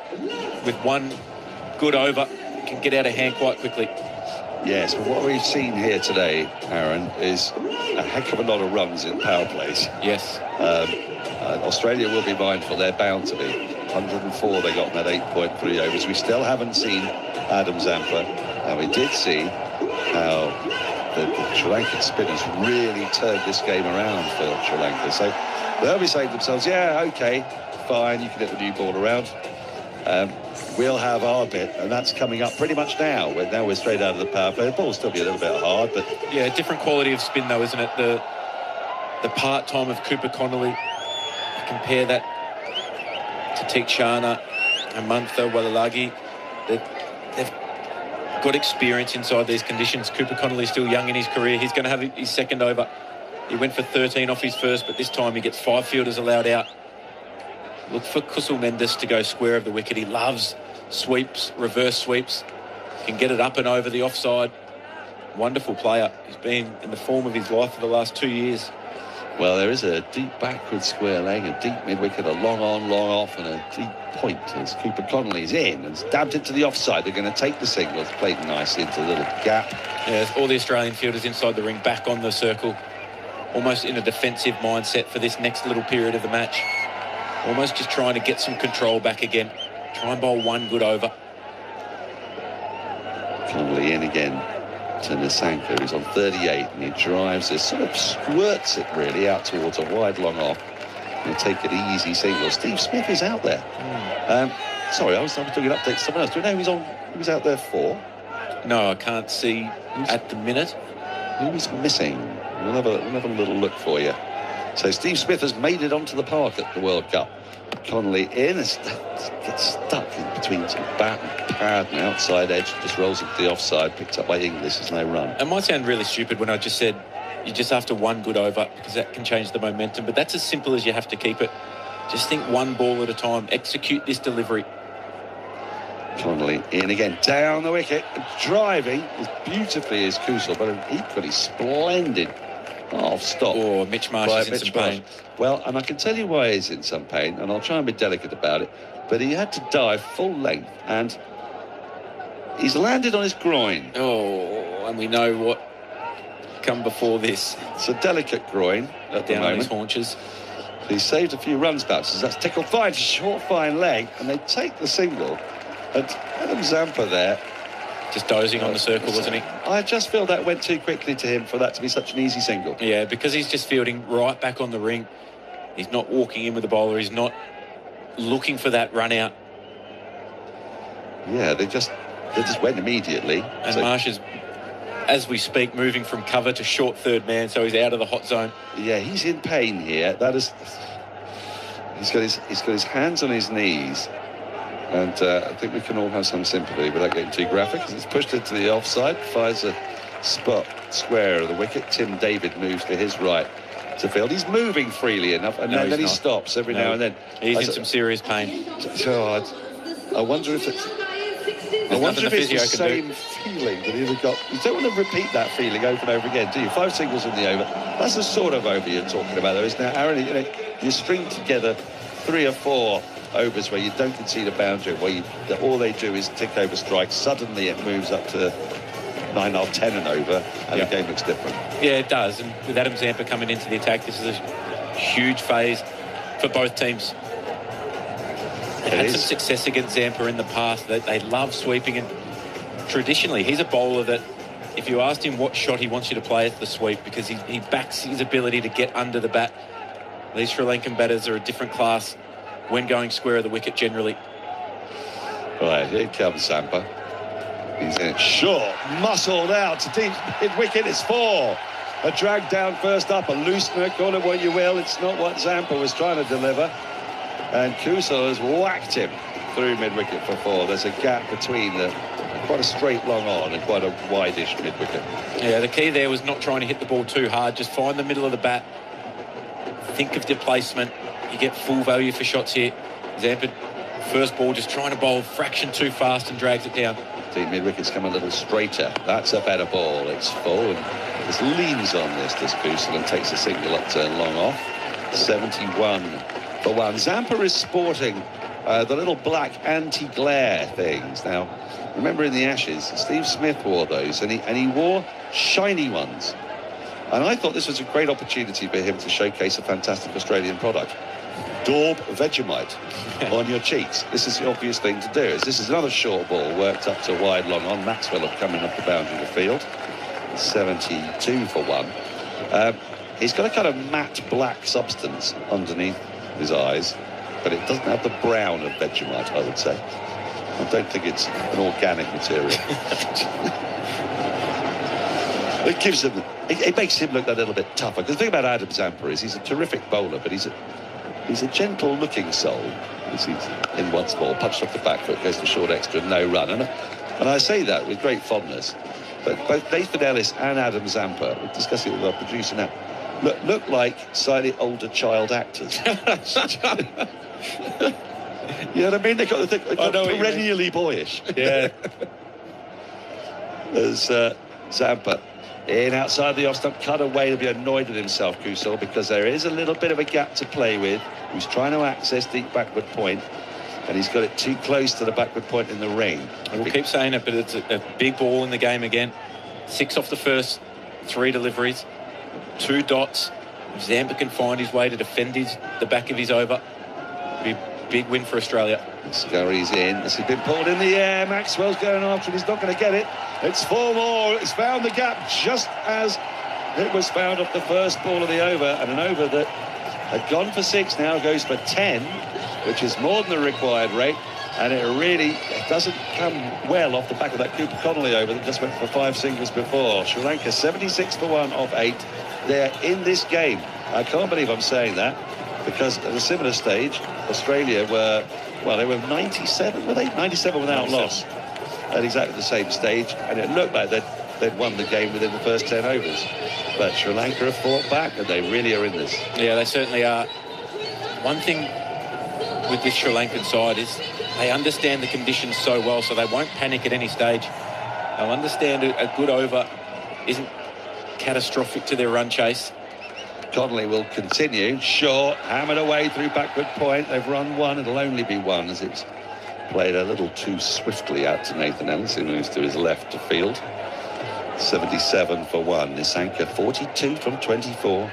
Kusal 32 from 22. Kamindu Mendis just needs to be left with 60 or 70. It'll be part of the Sri Lanka game plan, I think, the way he's been playing and finishing recently. Shorter, flatter, cut to backward point. It's really good from Cooper Connolly. He's not giving anything up above the eye line to be able to be smacked down the ground. Everything's challenging the stumps. It's angled back into middle and off stump. Comes in off 3 or 4 paces, stays round the wicket, up and over, inside out, through extra cover. It's a 1 bounce 4. Delicious use of the feet from Kusal. That's a great shot, because that's not an easy shot, is it, to play against Cooper Connolly? The way he bowls, you've got to be spot on with your footwork. Absolutely. That's a wonderful cricket shot. The key is he doesn't telegraph it. He doesn't charge down the wicket before the bowler's released. He waits, he assesses, sees the line, sees the length, and then makes his movement. Just opens face. It's a feature of the Sri Lankan batters. A beautiful use of the hands. 81 for 1. Now he goes on a sweep. Big appeal. No, says umpire Kettleborough. They've got 1 review left. They've burned 1. That looked really, really straight. From where we're sitting, we're right behind it. I didn't see it on the monitor. Did you catch it on the monitor? No, I didn't watch it on the monitor. But this is also a problem when you burn a review early, is that you don't have the freedom to then go up for one like this. I felt it did feel out, because it's sweeping. Oh, that's out. Let's see. Oh, that's plumb. That is absolutely plumb. Oh, he's pleading his Connolly. He's right. He's clenching his fists. He's down on his haunches. He can't believe it's not being given. Connolly in again. He cuts that off his stumps. He can't get it past the right hand of short third. This is good bowling from Connolly. 5 singles in his last over. 3 dots, a 4 and a single here, but he's only got 1 more over after this. So they'll have to resort to Maxwell now then. We've just seen this again. Umpire's call, so it wouldn't have been overturned, but you could see why they were appealing. Connolly in, goes on the sweep, gets it away, gets it down to deep backward square and gets 4. Again, the second over running where the last ball's been hit for a boundary. Sri Lanka are more than hanging on in here. They're not dominating, but my word, Australians listening on ABC will be very concerned indeed. Sri Lanka 85 for 1 off 9. The requirement is now below 100. They need 97 off 66. Fewer than 9 runs and over. Kusal 40, Nissanka 42. I think we've got a humdinger on our hands here, Alan. Yeah, they're up to their eyeballs in this, Sri Lanka. They're well and truly ahead of the game at the moment. It was just sliding down from Cooper Connolly, and Kusal Mendes, he's a beautiful player of the sweep shot. Yes, he missed one previously. He nailed that one. Big over coming up, you fancy. The 10th of the innings. Zampa desperate for a breakthrough. Ball is driven down the ground. Up to long off for a single. Now, I know that nobody is going to, say no to whacking a bad ball. But when you know that Zampa's a massive threat, Connolly's bowled 3 of his 4. Are you looking... You could turn over strike here. You can 6 singles this. and not cause yourself damage. The modern player doesn't think that way, though, do they? They just go at it. They continue to want to put pressure on. Okay, Zampa, short ball, flat, played out towards deep mid-wicket. Fielders running round, should cut it off. Does. A little bit of relay work out there. Good stuff from Nathan Ellis. He's been big. He's a fast bowler. All fast bowlers, we always say the big fast bowler. He's just a fast bowler, and he's been made to run round the boundary. He's saved a couple of runs, 88 for 1. 3 off the first 2 balls. Yeah, Mendes moves to 42 from just 28 deliveries as well, striking at 150, playing his role to perfection at number 3 here for Sri Lanka. Zampa in again. Tossed up, taken on the full, smacked out to Maxwell at deep mid-wicket. They just take the single. Aaron's got to go. Thanks very much for joining. It's been an absolute joy. I hope we'll have more of you as the tournament progresses. And Sri Lanka 89 for 1. Halfway through the 10th over. They need 93. Zampa is in, tosses it up. It's dug out to point. They go through for a quick single and they get there.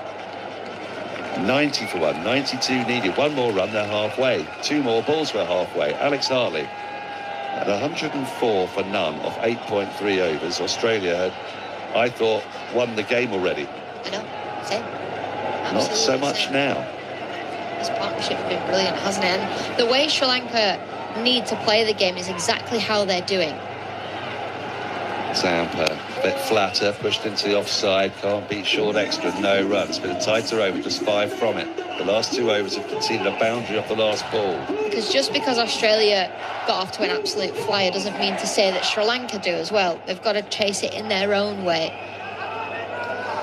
Zampa in to complete the 10th over. It's cut past point. It's cut down towards the boundary. Feel it. Can he get there? Does get there, I think, brilliantly, but has parried it so far away that, yeah, they don't get 4 off the last ball, but they do get 3. And again, another over that threatened to be that one that was just going to squeeze the run rate. The last ball's gone for a few there. 8 off it in total. Zampa's only got 2 left to bowl. Sri Lanka are beyond halfway to their target at 93 for 1. They're halfway through the overs. This is bubbling up. This is fantastic watch and a fantastic atmosphere. The Sanka 44, themselves 46. I'm having an attack of vapors, Hartley. Over to you. And it's going to be Aatif Nawaz. Well, they're going about it brilliantly, these two, and this partnership is going to be crucial. And I also think when you look down this Sri Lanka side, so much does rely on these two. Yes, they've got batters that will come in, and yes, they've got batters that come back, but these two are proper cricketers, proper batters, can play franchise cricket all around the world. They know how to bat in all situations, and they are putting Australia under the pump here. They certainly are, Alex. It's been a terrific partnership. This 85 of 54 balls between this pair as Nathan Ellis is back for a second over. Kusal turns this ball out towards mid-wicket. They'll jog through for a single. 88 needed of 59 balls. And, Sri Lanka at the moment being whisper it, but coasting towards putting Australia more or less out of contention in this World Cup. I mean, Australia will be watching other matches nervously to see if they can qualify, but right now this has been one impressive chase from Sri Lanka. 94 for 1 after 10.1. It's not over yet. Just under half the work left to be done. Ellis in again, full length, dug out towards a deep square leg for a single. And there was a half an appeal for LBW there as well from Ellis. It wasn't half an appeal, it was a full appeal, but it's just half an appeal by the standards of today's appeals that have been so exaggerated. I mean, we've seen bowlers on their knees like Hamlet with their theatrical appeals and people screaming and pleading with the umpire. I don't think you could. I don't think you could have an excessive appeal. Yeah, it's different levels. Just so not out. Yeah, it was off a thick inside edge. It's a lovely, lovely, lovely ball. Yeah, but hit the bat before it hit anything else. Ellis with his hands on his head. It's also hurt the batter. Yeah, he's down on the ground now, and he's got his shoe off. He's wearing blue and white socks. Is Kusal Mendes. It's just down on the ground. It's not Kusal Mendes, sorry, it's Pathum Nissanka who's down on the ground and getting a little bit of treatment. And Sri Lanka won 95 for 1 after 10.2 overs. Everybody's taking a little breather as he gets a little bit of treatment. Looks okay. He's getting some spray, some cold spray. Oh, it'd be like, put a wet paper towel on it, you'd be all right. Not what they used to do at school. That was a lot of cold spray, though. Not being shy with it. I don't think he's got a limited stock as the Sri Lankan physio. Just burst puffs of like smoke coming out of that can as he sprayed it directly onto sort of the ankle and the base of the foot of Batum Nissanka. He's played some extraordinary shots today, both sides of the wicket, and it was, in particular, it's the sort of the cuts off his off stump that have really impressed me. Well, they're the dangerous ones, aren't they? Everything else he's played, he's picked the ball up really nicely into the leg side, but it's those cuts into the offside, off the stumps. You think it's high risk, that, especially when they're cruising in the way that they are. Yeah, it's a little bit of a break in play. I wonder if this will damage the momentum of these two batters, because they were in a bit of a rhythm, and you can find yourself in rhythm as a batter as well. Maybe a chance for Australia to just regroup. You can see a little bit of a conflab happening just close to us. Well, everyone's in little groups, aren't they? You've got Inglis, Head and Maxwell all together in one little huddle. You've got another group of players that I can't see: Cameron Green, Nathan Ellis, I think, and one of the drinks lads over there. You've got actually Adam Zampa just at fine leg stood on his own. Oh, poor Zampa. Like his teammates, his schoolmates haven't picked him. You know how you were always last one stands. I just saw something very impressive from Glenn Maxwell. He was just having a little drink while he was on the field, having a chat with Inglis and Head, and he had a drink, I think, which the 12th man had brought on for him, but he was standing the other side of the boundary. So he finished his drink, and then he sort of sidearm pinged it towards the boundary and took a couple of bounces and slid perfectly into the hands of the substitute fielder for Australia. And then Maxwell, he was so pleased with himself, he turned and pointed to his teammates and said, "See what I just did?" He's a big child, really, isn't he? Yeah, he's the kind of character that we love in this game. Now then, Batum Nissanka is back on his feet at the non-striker's end. He's got his shoes back on. I think we're ready to resume. Nathan Ellis is at the top of his run. Sri Lanka 95 for 1. They need 87 off 58 to win this game and confirm their place in the Super 8 stages of this World Cup. Ellis into Kusal, who pushes the ball with soft hands just in front of square on the offside and takes a single. There's a certain amount of self-assuredness about this partnership between Nissanka and Kusal. 88 to 57. The equation now is 86 required of 57, so they kind of just have to replicate what they've done so far, and they're home. Yeah, absolutely. They're going about it perfectly, these two out in the middle. Australia desperately need a wicket as a wave goes round the ground here in Pallekele. Ellis into Nissanka, short and pulled away in front of square, out towards the square leg boundary. There's a fielder out there. So Cooper Connolly will get the throw back in. They'll just take a single. They're in great spirits, the Sri Lankan fans, at the moment. They're very much enjoying this. I can't stress enough how quiet they were for the first 8 overs of the game when the ball was being sent to all parts by Mitch Marsh and Travis Head. But they've really come to life after that flurry of wickets at the end of the innings, and some beautiful batting by Kusal Mendes and Batum Nissanka. Well, you never would have known we were in Sri Lanka for a Sri Lanka home game, because it's like you'd never known it was sold out, would you?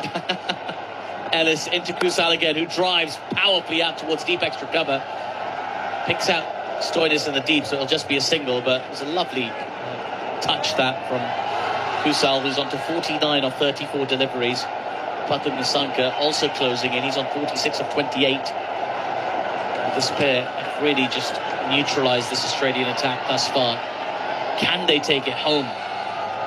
This is arguably the most difficult part of the game for Sri Lanka, because they know they've got the capability. It's all about holding your nerve and crossing the line to what would be a big win in this World Cup. A boundary keeps them up with the run rate here.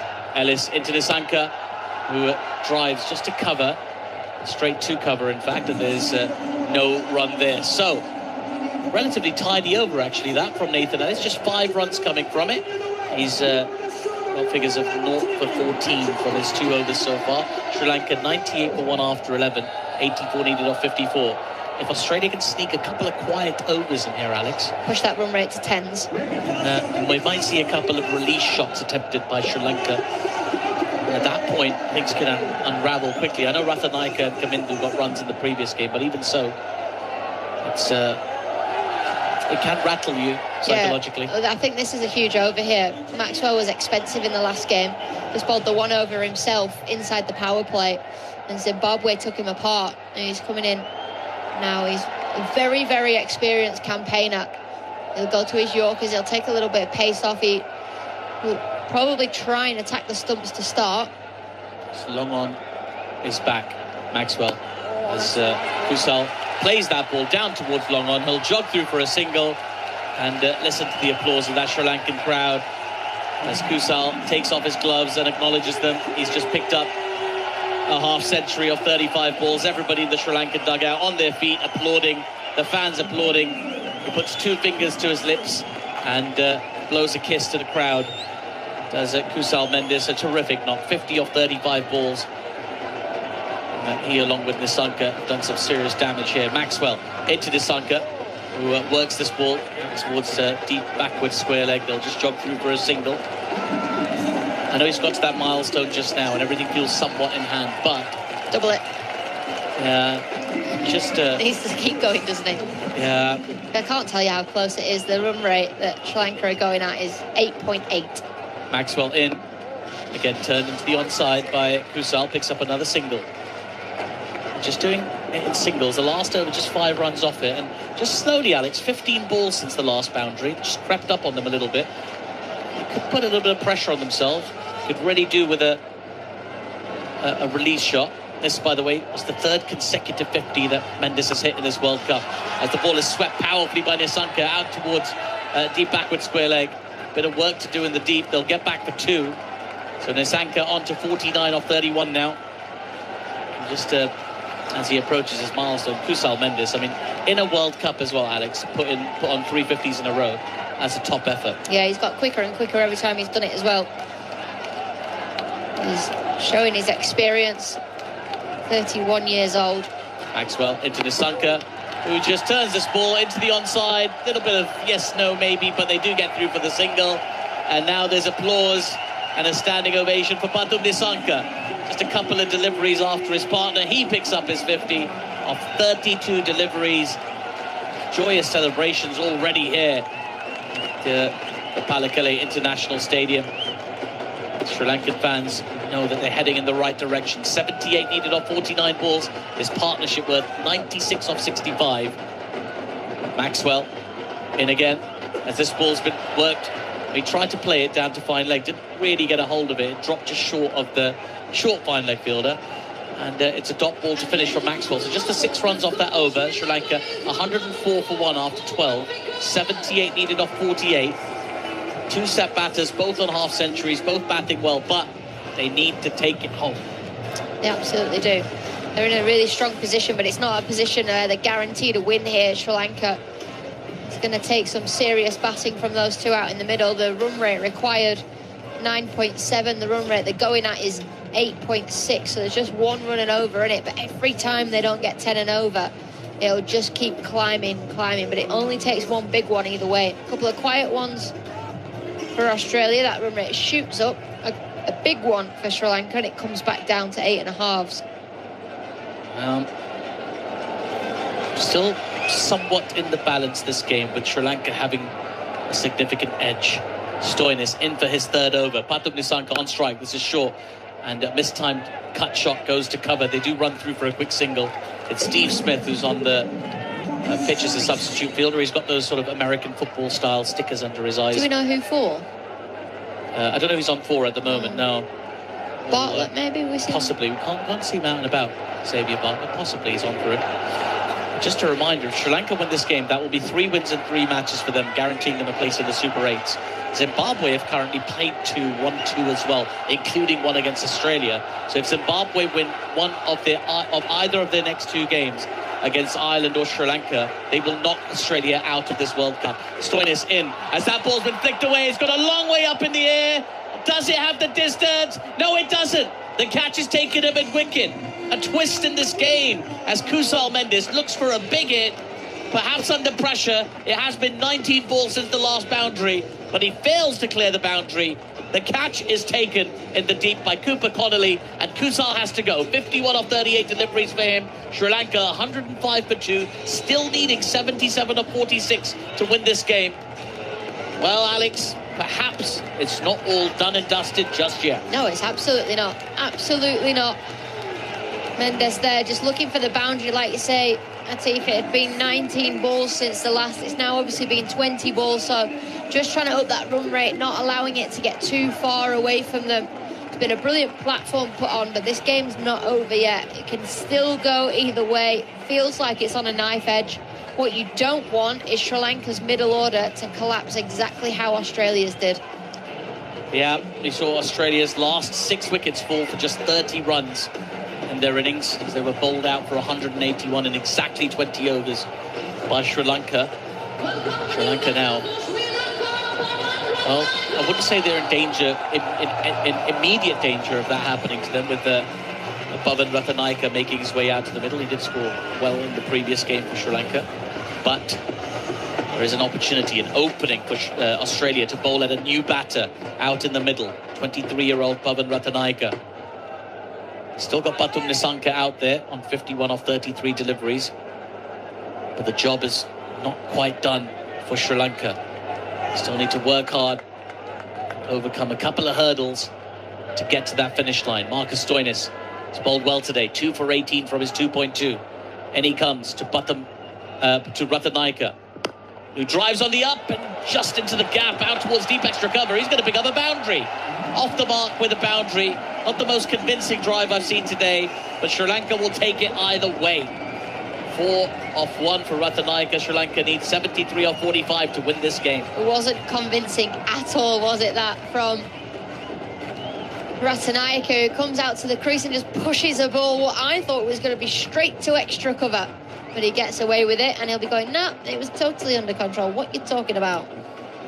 Yes. Well, Bhavan Ratanaika on strike again. As Stoinis in, outside edge. That's running away towards the deep third boundary. Back-to-back boundaries to start for Ratanaika. Neither of them particularly convincing. He's got a wry smile on his face as he punches gloves with his teammate in the middle.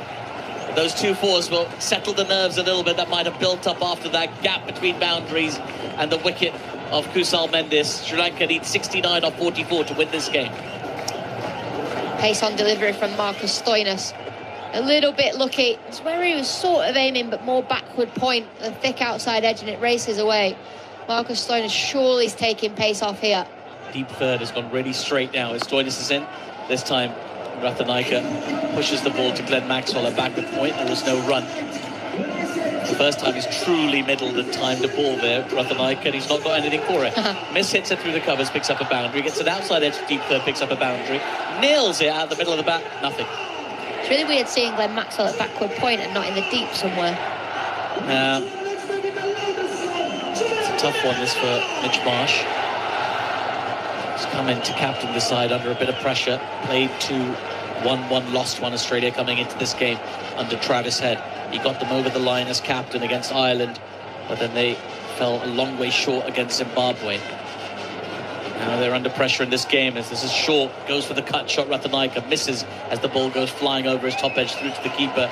There were a few words there from Marcus Stoinis as well for Ratanaika, who just kind of ignored them, really. 9 runs off that over. Sri Lanka 113 for 2 after 13 overs. We thought we'd get a thriller today, Alex. I think we still might. 69 needed off 42. It's felt like in a lot of these World Cup games that we've done, about this stage, we kind of know the result. We kind of know what way the game's going to go. We knew yesterday. India-Pakistan. I genuinely have no idea which way this is going to go. I see what you mean. Because I've got an inkling. Yeah, you'd sort of back. I mean, I'd be inclined to back Sri Lanka at this point. I'd be inclined to back Australia. Oh, interesting. Yeah. See, if you take sort of heritage, history, records away from the game, and just focus on the equation, 69, 42 balls, 8 wickets in hand, home crowd, surely. But that's not how cricket is played. A lot of it is in between your ears. As Zampa is in, that ball's been played very late.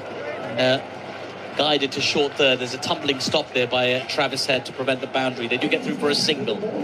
Zampa's gone for 18 off his first 2 overs, 19 now off his 2.1. Sri Lanka needs 68 from 41 to win this game. A thriller bubbling up here in Kandy. Pallekele International Cricket Stadium getting a little bit tense here under lights. What a game they've been treated to so far. Zampa in again to Ratanaike, who comes down the track, turns the ball into a full toss, but punches it straight to Xavier Bartlett at cover, and there is no run. Last 30 balls yielded just 37 runs for Sri Lanka. They have been reined in a little bit. Here's Zampa into Ratanaike again, who works this ball down to long on for a single. And gets Pathum Nissanka back on strike. 67 needed off 39. It's all about holding your nerve, having that winning mentality, that steely determination that carries you across mental obstacles. And not let the run rate get out of hand. Yeah, that too. Zampa in. Down the track comes Nissanka, works this ball towards square leg. They're looking for 2 runs here because the keeper's had to chase it down. He's really frustrated, this Josh Inglis, who sort of gave up the chase because he knew the Sri Lankans would easily get back for 2. Good running, though, by Nissanka and Ratanaike. 65 needed off 38. That is so frustrating as a bowler. You just knock the ball on its head and it trickles out to the square leg umpire. And the batter's managed to get 2. Nothing used to irk me more. Yeah. Zampa into Nissanka again. This one keeps a little bit low, just skids through. So Nissanka's cut shot goes over the ball. Nearly takes an under edge actually through to Josh Inglis, but just a sign that the ball is gripping and turning a little bit in the surface. It was a quicker ball from Zampa as well. 95 kilometers per hour. In comes Zampa. This one's floated up and smashed straight down the ground. 1 bounce 4 into the side screen. Pathum Nissanka imposes himself on Adam Zampa. He couldn't let him get through that over without a boundary. It was a fine over up until that last ball. Just 4 off it until then, but the last ball goes for 4. Sri Lanka just keep themselves in that required run rate. Just over 10 and over required. 61 needed from 36 as the players take a drinks break. There will be messages sent for people all over the shop here. Messages for the Australian bowlers. Messages for the Sri Lankan batters. But they have to say, Alex, looking at Nissanka and Ratanaike, they look very calm, very composed as they take their gloves off and sort of in a very composed way have their drink. They don't look too overawed by the occasion. No, not yet at all. They'll still think this is doable. 10 runs and over. They have just slowed down, a little bit over the last 4 or 5 overs or so. But they had a platform. They have a platform, and now they've got to capitalise on it. You know, Australia are under the pump. It'll be really interesting to see how Australia cope towards the back end of the innings if Sri Lanka are still in this game. Will they crumble? Will they all start like bickering and shouting at each other, pulling their faces? You know, that last ball from Adam Zampa was not a great delivery. He'd bowled so well, he'd gone pace on, skidded one under the bat, then he's taken the pace off, allowing the batter to come out of his crease and knock the ball back down the ground. So I think the drinks break has come at a really good time for Australia, for them to get their heads together. Coach Andrew McDonald to go out and speak to the lads and see what he's saying. Get a few ideas out there, speak to the captain, the senior players can just, chat to the younger boys. But yeah, Sri Lanka will be feeling confident here. Do you think so? Australia, well, Mitch Marsh, their captain, who's come back into captain this game after sitting out the first 2 games with injury. He's got lots of options with the ball. 2 overs left for Xavier Bartlett, 1 left for Marcus Stoinis, 2 left for Dathan Ellis, 1 for Connolly, 1 for Zampa, and up to 3 more for Maxwell. So options galore for Mitch Marsh, and it looks like he's turned to Marcus Stoinis to bowl his final over, I think. Well, the one thing I'm interested in, when does Bartlett bowl? Bartlett's been expensive in the 2 games that he played, or has played, sorry. He's gone 11 and over today. He went at 10 and over in the last game that he played. But is he going to have to turn back to his seamer at some stage? I mean, technically he doesn't need to, but he might have to. And you're right, it's going to be Stoinis to bowl his final over. He's bowled brilliantly today. He's gone at less than the required rate, and therefore done a job for his team, picking up both wickets in the meantime. Yes. Marcus Stoinis, 2 very, very valuable wickets. And his captain will be hoping he can just deliver another one, or at the very least a quiet over to build some pressure on these Sri Lankan batters. 61 runs needed of 36 balls for Sri Lanka to win this game. It's been thrilling stuff so far. A back and forth encounter, a seesaw encounter, as I like to call it. Well, but the TV graphic says now's the time to accelerate. Yeah. It's always when teams have gone slower actually during this World Cup, but the telly says it's time to accelerate. I mean, surely it's always the time to accelerate. I don't know. Anyway, Stoinis into Ratanaika. Slower ball. Ratanaika's got after it, got it over the covers, and that's running away to the long-off boundary for 4. Terrific shot from Ratanaika. Waited on that slower ball expertly and picks up his 3rd boundary. Sri Lanka need 57 off 35 to win this game. Brilliant. Brilliant from Ratanaika, putting pressure on Marcus Stoinis. We were just talking about the fact that he's bowled so well today. Pace off delivery, off cutter, runs his fingers down the side of the ball, but Ratanaika's deep in his crease and lofts it over mid-off. Stoinis into Ratanaika again, who flicks this ball off his pads out towards deep backward square leg. The fielder is expertly positioned. It will just be a single. Some nervous-looking Sri Lankan faces in the crowd. There's some kids that are up at the way past their bedtime. It's just gone 10 o'clock here in Kandy, in Sri Lanka. 126 for 2 Sri Lanka. 56 needed off 34. 10 o'clock? Yeah, just gone 10 o'clock here in Sri Lanka. How is it so late already? Well, 3 hours to start the game. Yeah, it makes sense. It has been a little bit slow. There's been a few stoppages today. Yeah. There's been a few players on their backs getting a bit of treatment every now and again. It's hot. They do have 2 drinks breaks in innings. Stoinis into Nissanka, who guides his ball wide of the short third fielder. That's going to be another boundary. Terrific shot, terrific touch, and terrific placement from Pathum Nissanka, who moves on to 62 off 38 deliveries. 52 needed off 33, and Sri Lanka will win this game. Question, is Glenn Maxwell okay? Because normally he's on the boundary. He's now at short third. Doesn't even throw in a dive there. I know the ball's not near him, but he's not really tried to stop it. Stoinis wasn't happy. He doesn't field there. He'll normally be at long on or long off. That's not where he fields. It's a strange position. Maybe he's carrying something. Not quite sure why this is happening. Stoinis into Nissanka, who comes down the track. Short ball goes past his head. No one. Umpire says no. It's a legal delivery. 1 short, 1 for the over. So he's got a dot in there. As Marcus Stoinis, 52 needed off 32. And, just after that delivery that went past Glenn Maxwell, to be fair, it flew past him. There was no way he was stopping it. But just some frustration creeping into Stoinis there. Yelling, had a few words for his Melbourne Stars teammate. That's what I was saying. Are they going to start shouting at each other? We saw it during the Ashes in the first Test match. Stoinis into Nissanka. That's down the leg side. That's going to be a wide. Stoinis just losing the plot ever so slightly. It's a high pressure environment and he's feeling it at the moment. Bowled well up until this over, but he's gone for 10 already and there's still 2 balls to come in this over. 131 for 2, 51 needed off 32 balls. Yeah, big 2 balls here for Marcus Stoinis. Big 2 balls for Australia. Stoinis into Nissanka, who's played this ball straight down the ground, over mid-on. Will it go for 4? Yes, it will. Another boundary. Sri Lanka are very much on the road to victory here in Kandy. 47 needed off 31.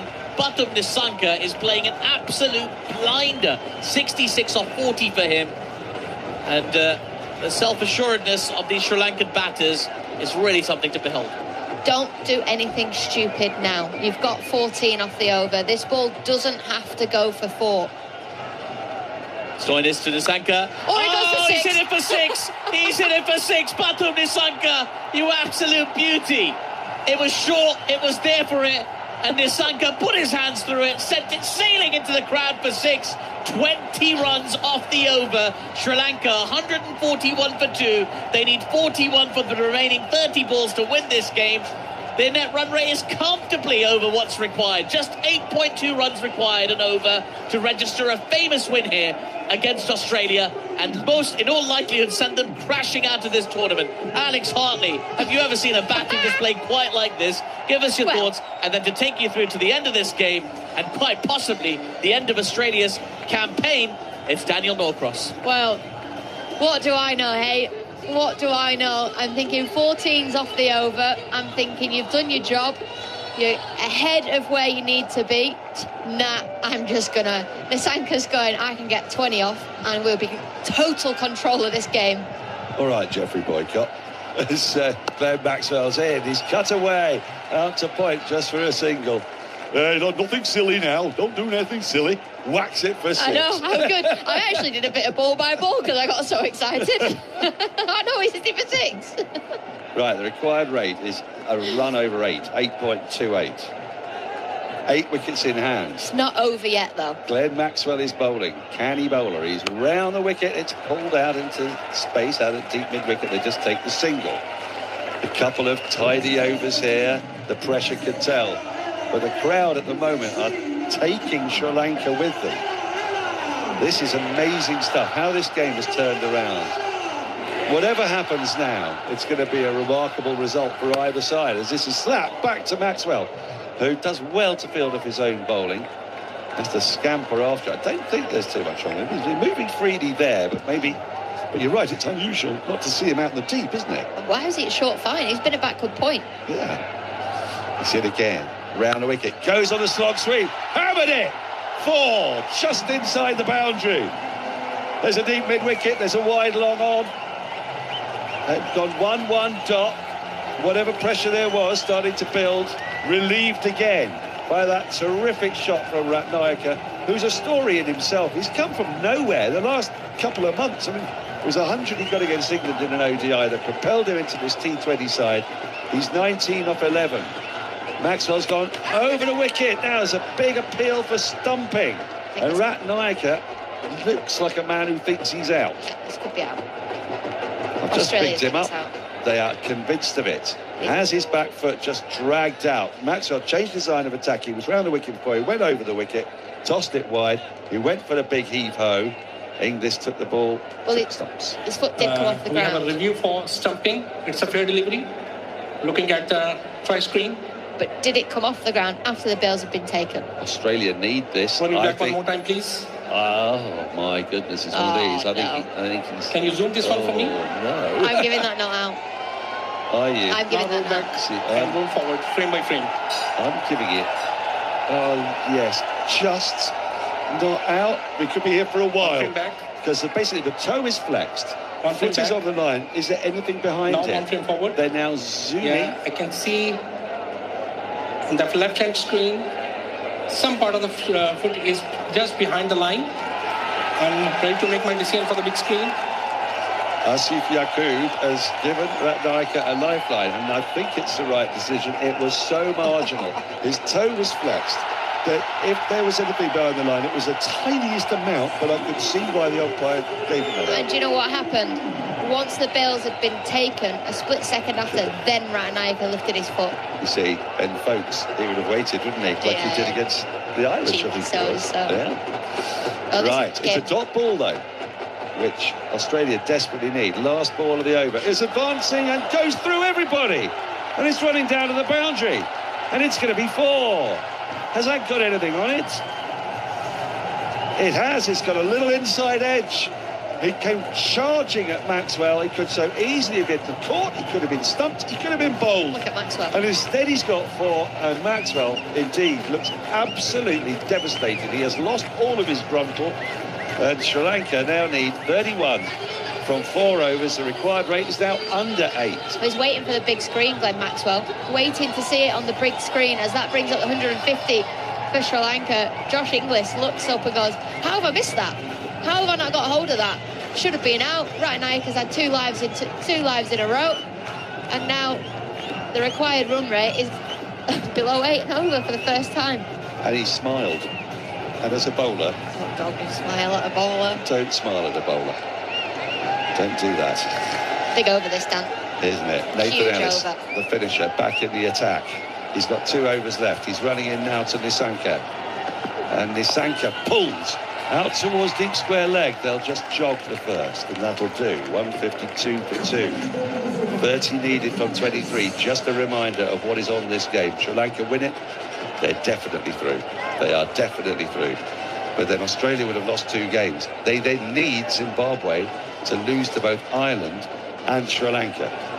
And then they've got to hope that their net run rate is sufficiently good by beating Oman in the last game of the group phase on Friday at 7 o'clock. We'll be here for that. If Zimbabwe beat Ireland tomorrow and Sri Lanka win this game, Australia are out of the World Cup. Ellis in, comes round the wicket. It's squeezed into a pocket, a deep mid-wicket. They should get back for 2, they won't. They're just getting a bit tired now, perhaps, I don't know. He didn't time it that well. I thought there might have been 2 on there, 29 of 22. Nisanka has 74. Ratnaika has 24. There's plenty to come. The big hitting Dasan Shanaka. Kamindu Mendes is their finisher. They're in the box seat here, Sri Lanka, but you just can't quite believe it. I'm nervous. You can't believe it. You can't believe that Australia could start this campaign with 2 such enormous losses. Ellis comes in. Again, round a wicket. Flat batted out towards wide long off. They're going to come back for a second. Really good running from Ratnaika. He's going to the danger end. 2s will hurt Australia here. Misfield. Steve Smith. It was Steve Smith with a misfield. Allowed the 2 under pressure. If you're wondering what Steve Smith's doing out there, well, he's substituting. He's in the squad officially. He's not been selected for the game. This could be a long journey. For nothing. For nothing. Might get a game. Don't you say it quite like that. Sorry. We welcome our ABC Yeah, what listeners time with is the it in news Australia? that Alex Hartley is on commentary. 155 for 2. 4 runs have come from the first 3 balls of the over. 27 needed from 21. Ellis into Nisanka.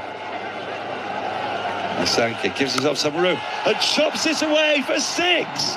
Over deep backward point. What a brilliant shot that is. What a brilliant shot that is. He gave himself some room. Ellis banged it in. He used the pace, he used the bounce, and he just placed his bat on it. And now it's basically a runner ball. 21 needed off 20. Oh, Dan, it's not a bad ball. It is not a bad ball. When a ball gets hit out into the offside over backward point, you presume it's short and wide, but he steps outside leg stump and he hits it off the top of middle and leg stump. Sometimes as a bowler you have to say, great shot. It's not when you want them to play a great shot, because it's a runner ball now. Nisanka, 82, on strike. Ellis into him, wide of the off stump, but it's a wide. Given. It is a runner ball. 20 off 20. It would take something remarkable for Australia to get back in this game. But this game has been remarkable. I tell you, you'll be watching this with eagle eyes as well. Every single Irish person that's out here. Because they are back in the tournament. Back in the tournament. Just. We'll explain all those connotations at the end of the game. That's when we get there. But you're dead right. The Irish team will be huddled around the TV, willing Sri Lanka to win, and to win quickly for that matter, for reasons. As Ellis is in, he goes across his crease and flicks that away. It's 6 more. Oh, magnificent shot. Moves across his stumps. And just so wristy, a little flick of the bottom hand. There's a deep backward square, he's nowhere near it. It's Nisanka's 5th 6. He's gone to 88. 14 needed. Nathan Ellis was going at 7 and over before this over. He's gone for 17 with a ball left. When we said it was a big over, it was always going to be a big over one way or the other. It was either Sri Lanka to get on top or Nathan Ellis to get on top of Sri Lanka. The Sri Lanka have gone, wham bam, thank you ma'am, you might be the best bowler of the day, but we're going to take you for 17 plus. 14 needed off 19 now. Oh no, it's one in a tree. Ellis is in, thrashed into the offside. There'll just be a single, but that's more than enough for Sri Lanka at this stage. So they've got 3 overs left. They need 13 runs. It is rocking here at Pallekele. The crowd are going berserk. It's about 10:15. The atmosphere is electric, and Australia cannot believe what's happened to them. From 104 for none of 8.3 overs, they were bowled out for 181. Russell Arnold, Aaron Finch, all thought that was above par. Not massively above par, but above par. At the moment, while Sri Lanka are going at 10s. 169 for 2 off 17. They need 13 off 18. Patrick Nisanka's farm to strike. He wants 100. He's on 89 here. Sri Lanka need 13. Zampa is going to bowl his last over. What do? They don't have time for him to farm the strike. Just win the game, get through. Nudge it around. Oh, he's gone big. He's gone high, out towards deep, backward square. Has that gone all the way? No, one bounce 4. Nisanka into the 90s. Now he can get his 100. Yeah. Now he can. I think now, because there's enough... 9 off 17, there's large enough. Large enough differentiation, is that the right word? Between the two. Yeah. Had that not gone for 4, I'd have much rather Sri Lanka have gone for the win than he go for his 100 now. Well, Tunson. I think Zampa's the first ball of Zampa's all 4 overs have been drag downs. He's done it again there. It wasn't what he wanted to do at all. That's a better ball, and it's carved out into the offside, but can't beat point. There's no run. 9 needed off 16. Is he going to try to go really large? If he gets a 6, he'll get to 99. Have Australia ever been knocked out of a group stage before? Yes, I'll tell you when. 2022, but there's a little asterisk next to it, and I'll tell you why in a second. Zampa's in. This is swung away out towards deep square leg. He's running into the boundary. It's 4. He's up to 97. Sri Lanka are 5 runs away from a famous victory, which they will surely pull off now. And just the icing on the cake will be if Pathum Nissanka could bring up 3 figures as well. The crowd are berserk enough as it is. It'll send them just raptures. In 2022, we had an extra group phase, a qualification phase, but Australia didn't make it out of that next phase when the test teams came in. Here's Zampa into Nissanka, who chips it down the ground. They've run 1. He's coming back for the 2nd, and he's got home. He's got home, and he's got to 99. And Sri Lanka just need 3. This has been an innings for the ages. He's just 1 away from his 100. It's the highest score in this World Cup. It's beaten Lorcan Tucker's 94 against Oman the other day, which we saw. And Sri Lanka now need 3 off 14, but really all eyes on Pathum Nissanka. 99 not out. Zampa into him. He goes into his crease, he pulls it down towards long on. He takes the 100. And what a knock. 52 balls, 10 fours, 5 sixes. Alongside Kusal Mendis, he has won this game for Sri Lanka. He sent them through to the next round, where they will be playing in Sri Lanka, barring a miracle in the next 13 balls. What an innings, Alex Hartley. Unbelievable. Unbelievable. Great partnership at the top when they lost an early wicket between the two. But Nissanka, the first century of this men's T20 World Cup. And it's been when his team are on the verge of qualifying for the next round, but even more so on the verge of knocking out the 2nd best team in the world. That's the thing. You don't want to be playing Australia later in the tournament when they've found their feet. If you can knock them out, you do yourself and you do all the other teams a service. As Zampa is in, moving across his crease, swung away, out towards deep backward square. That's the game. Ratnayaka finishes it. With 2 overs to spare, Sri Lanka have just galloped to victory. They've got to that target, and really they've made it look easy. Extraordinary scenes here. Ratnayaka finishes on 28, but the story is all Pathum Nissanka and his 100 not out, exactly 100, and the Australians are shell-shocked. They will not understand how they've lost that game from a position of such strength. Their batting fell apart. They still would have felt they had enough runs. But Sri Lanka wanted to chase. They wanted to bat when they thought the ball would skip on a bit. And Australia's bowling attack, well, it lacks international pedigree, perhaps, or international experience. And today, it had no answer to Pathum Nissanka, Kusal Mendis, and the back end there, Pavan Ratnayaka, who came in when the game was still very much in the balance. 105 for 2 when he walked to the wicket. They still needed plenty, over 70 runs to win. 76, 77. And he's played a brilliant supporting hand, 15 ball, 28. They've made it look easy. And Sri Lanka, well, there are a lot of people saying, co-hosts, you've been in not the best of form, you've been beaten by England easily at home 3-0.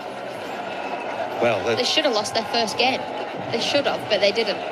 They've won 3 out of 3 now. Yeah. And they're through. They are into the next round. They will be co-hosts playing at home. It's extraordinary stuff. Patson Nissanka, by the way, is just the second Sri Lankan man to score a century at a T20 World Cup after Charles Ward has hunted off 64 balls against Zimbabwe way back in the 2010 World Cup.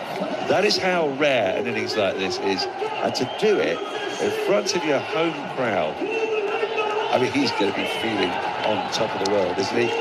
Contrast that with how Australia are now. They are now praying for an Irish win.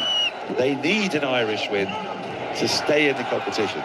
Well, this is exactly the result everybody wanted to keep this group alive till the very, very end of the group stages.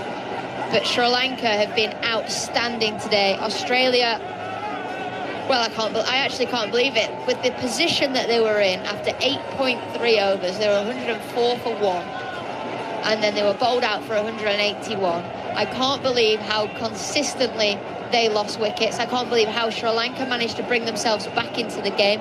After the power play, Dan, we were talking about 240. They were getting an absolute pasting. You said to me, are you allowed to feel sorry for a test-playing nation? Yeah. Because it was... And do you know what? I do feel sorry for Australia. Well, look, I actually do a bit, because they've lost out to Zimbabwe, they've lost to Sri Lanka, and this is their route. This is their only route out of this group now. It's for Ireland to beat Zimbabwe, and for Sri Lanka to beat Zimbabwe, and for them to beat Oman. We'd expect them to beat Oman. We'll have to check on the run rate calculations, but Zimbabwe got a great big boost. There's still a chance that they may just have to beat Oman by a certain number of runs or in a certain amount of time.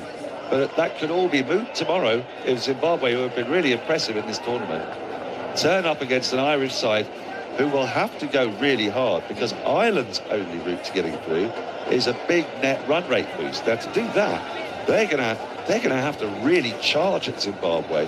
Zimbabwe can afford to, I guess, in a way, just wait for the mistakes, perhaps. We'll see how that game pans out.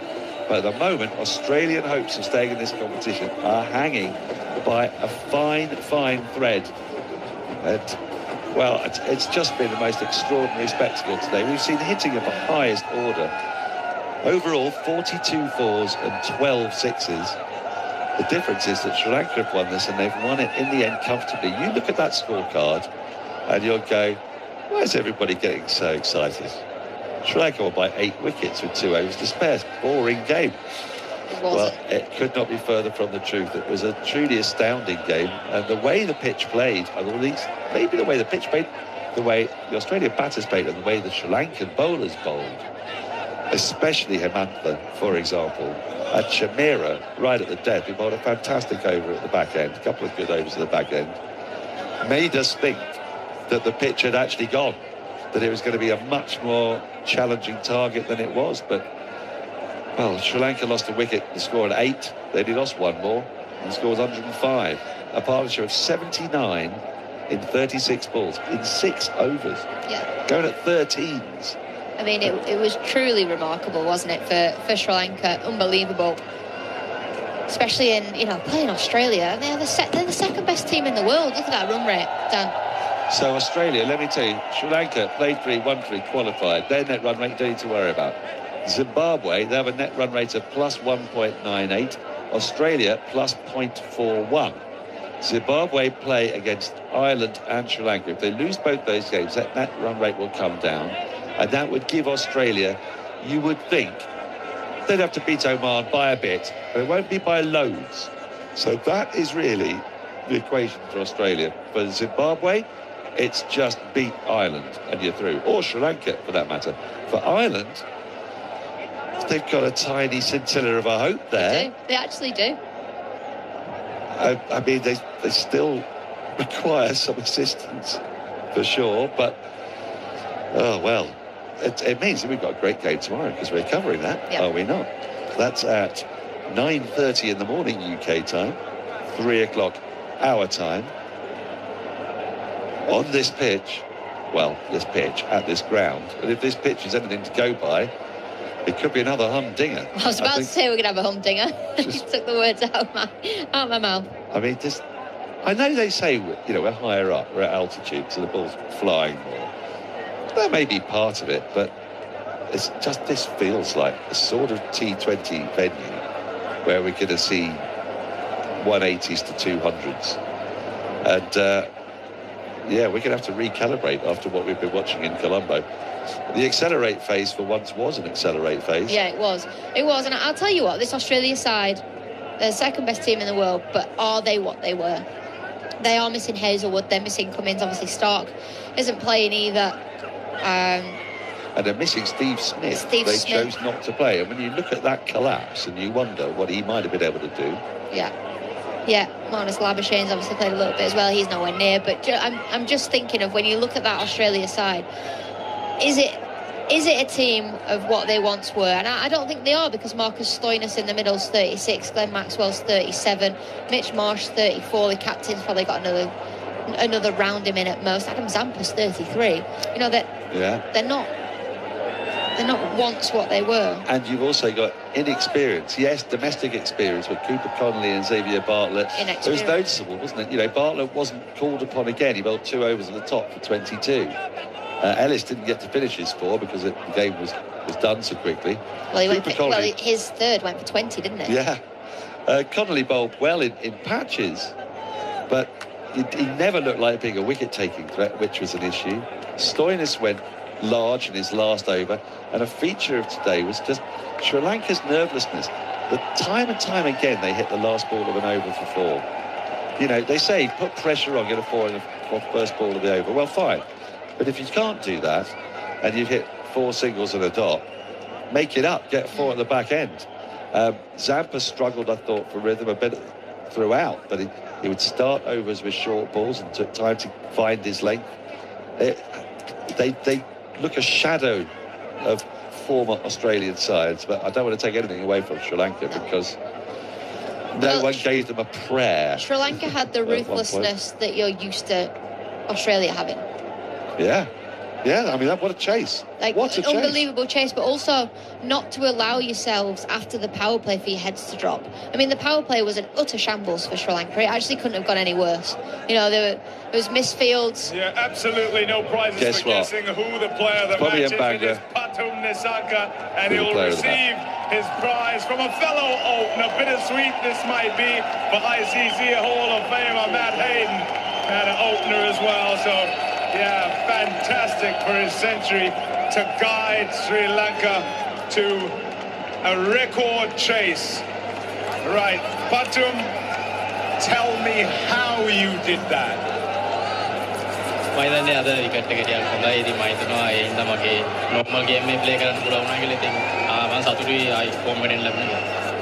He said the wicket was pretty good today, and it allowed him to play his normal game, and he's happy that he's able to get 100 and get the team home. Tell me about the planning with regard to chasing such a big target. 182, as I say, is a record chase. So did you have to play any differently with regard to how you went about it? ඇත්තටම අපි මුලින් plan කළේ හොඳ power play එකක් clear කරන්න පස්සේ කුසල් අයියයි මායි හොඳ පාර්ට්නර්ෂිප් එකක් දාලා මම හිතනවා කුසල් මෙන්ඩිස් හොඳට බැට් කරා ඒක තමයි ගොඩක්ම හෙල්ප් වුණේ. ඉතින් ඊට පස්සේ මම බැලුවේ මැච් එක ඉවරනකම් මම දිගට යනවා කියලා. We needed a good power play, and we got a good partnership with Kusal Mendes, and we were able to continue from there. And after that, it was just continuing the inning and seeing it through. In terms of the pitch, you said good wicket. Generally what happens or seems to happen is that it slows down. Did it get better for you guys when you batted second time around? Normally, මෙහෙ bat කරද්දි කොහොමත් second ඉනිංස් bat කරද්දි පොඩක් ලේසි. ඉතින් මම හිතනවා අපි ඒක ඇඩ්වාන්ස් එක ගන්න පුළුවන් වුණා කියලා. They said usually it's a bit easier chasing at Palekale, and the wicket did seem to get a bit better. Any dew? මම හිතනවා ලොකුවට අද ඩියු තිබ්බේ නැහැ කියලා. I think not much dew. Okay, and this form, how do you continue this form? It seems you were in the zone, very still in the way that you went about your batting, and like you knew where the ball was coming to. ලොකු දෙයක් try කරන්නේ නැහැ මම ඉතින් මගේ strength එක back කරනවා මම හිතනවා මගේ strength එකට આવොත් මගේ zone එකට આવොත් මම on wicket එකේ shot එක play කරනවා that's it. He was just waiting for the ball to come to his strengths, and he was happy that he got several of those balls to those strengths and then was able to hit those boundaries. Yeah, make it sound so simple, so good for all of these who came to watch you and many who watched on television as well. Many congratulations and well played. Thank you. That was Patrick Nisanka with Bobby and Bangla, and I tell you, the calmest Sri Lankan in the country was the interpreter there, who was just a picture of calm and composure. Nobody else in this ground is, and I don't blame them, because they've just witnessed something absolutely wondrous. You know, I mean, Sri Lanka have not had a good time of it of late. They've not necessarily been serving up lots of good results. We've spoken to a lot of cab drivers on our journey here, and every single one of them says, yeah, cricket, I mean, I used to really love cricket when Murali played, and Sangakkara, and Jaya Wardner, and it's actually a tale a bit familiar to when you're out in the Caribbean and people say the same thing about, you know, we'll miss Viv Richards and Brian Lara and Malcolm Marshall, and these giant figures of the game, they can be quite suffocating. Malinga is part of the coaching setup. Sanath Jayasuriya is part of the coaching setup. Well, today, this team's written their own little page. Yeah, they have. They absolutely have. I mean, when you look at the groups in this group, you would have thought Sri Lanka would qualify anyway, but not in the manner that they have. Absolutely not in the manner they have. Not in the manner where they've potentially knocked Australia out by thrashing them by 8 wickets either. Absolutely not. They've got better and better throughout this tournament. It could have been a completely different story had they lost that first game against Ireland, where they were actually really below par but managed to find a way to win. Or Ireland managed to find a way to lose, actually. But that gave them a little bit of momentum. It gave them that kick-start and maybe that kick up the backside that they couldn't have just gone into this tournament being complacent. They had to up their game, and they absolutely have done. They've been fantastic. Well, barring an enormous surprise, for example, Pakistan losing to Namibia, we can be fairly sure we know what the group in Sri Lanka is going to be. And I mention that because Sri Lanka are the co-hosts. So they'll be playing at home. And the teams they'll be playing against, well, we know it'll be England for sure. We're almost certain it's New Zealand.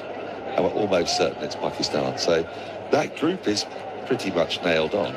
And that's 3 more brilliant occasions for Sri Lanka. There's no reason, looking at the way England are playing at the moment, and looking at the way Pakistan played yesterday, that Sri Lanka shouldn't be able to go through to a semi-final. The sadness would be that as co-hosts, if Pakistan don't get, well, either way, they won't play that semi-final at home. Really? They would play a semi-final in India, but they'll get 3 games in the Super 8s at home, which will be fantastic for Sri Lanka and fantastic for the tournament, because results like this are the sorts of things that energise a home nation, aren't they? And really get the interest going. They've been aware of it. Just look at the number of people who are here. And still here, by the way. They've not left.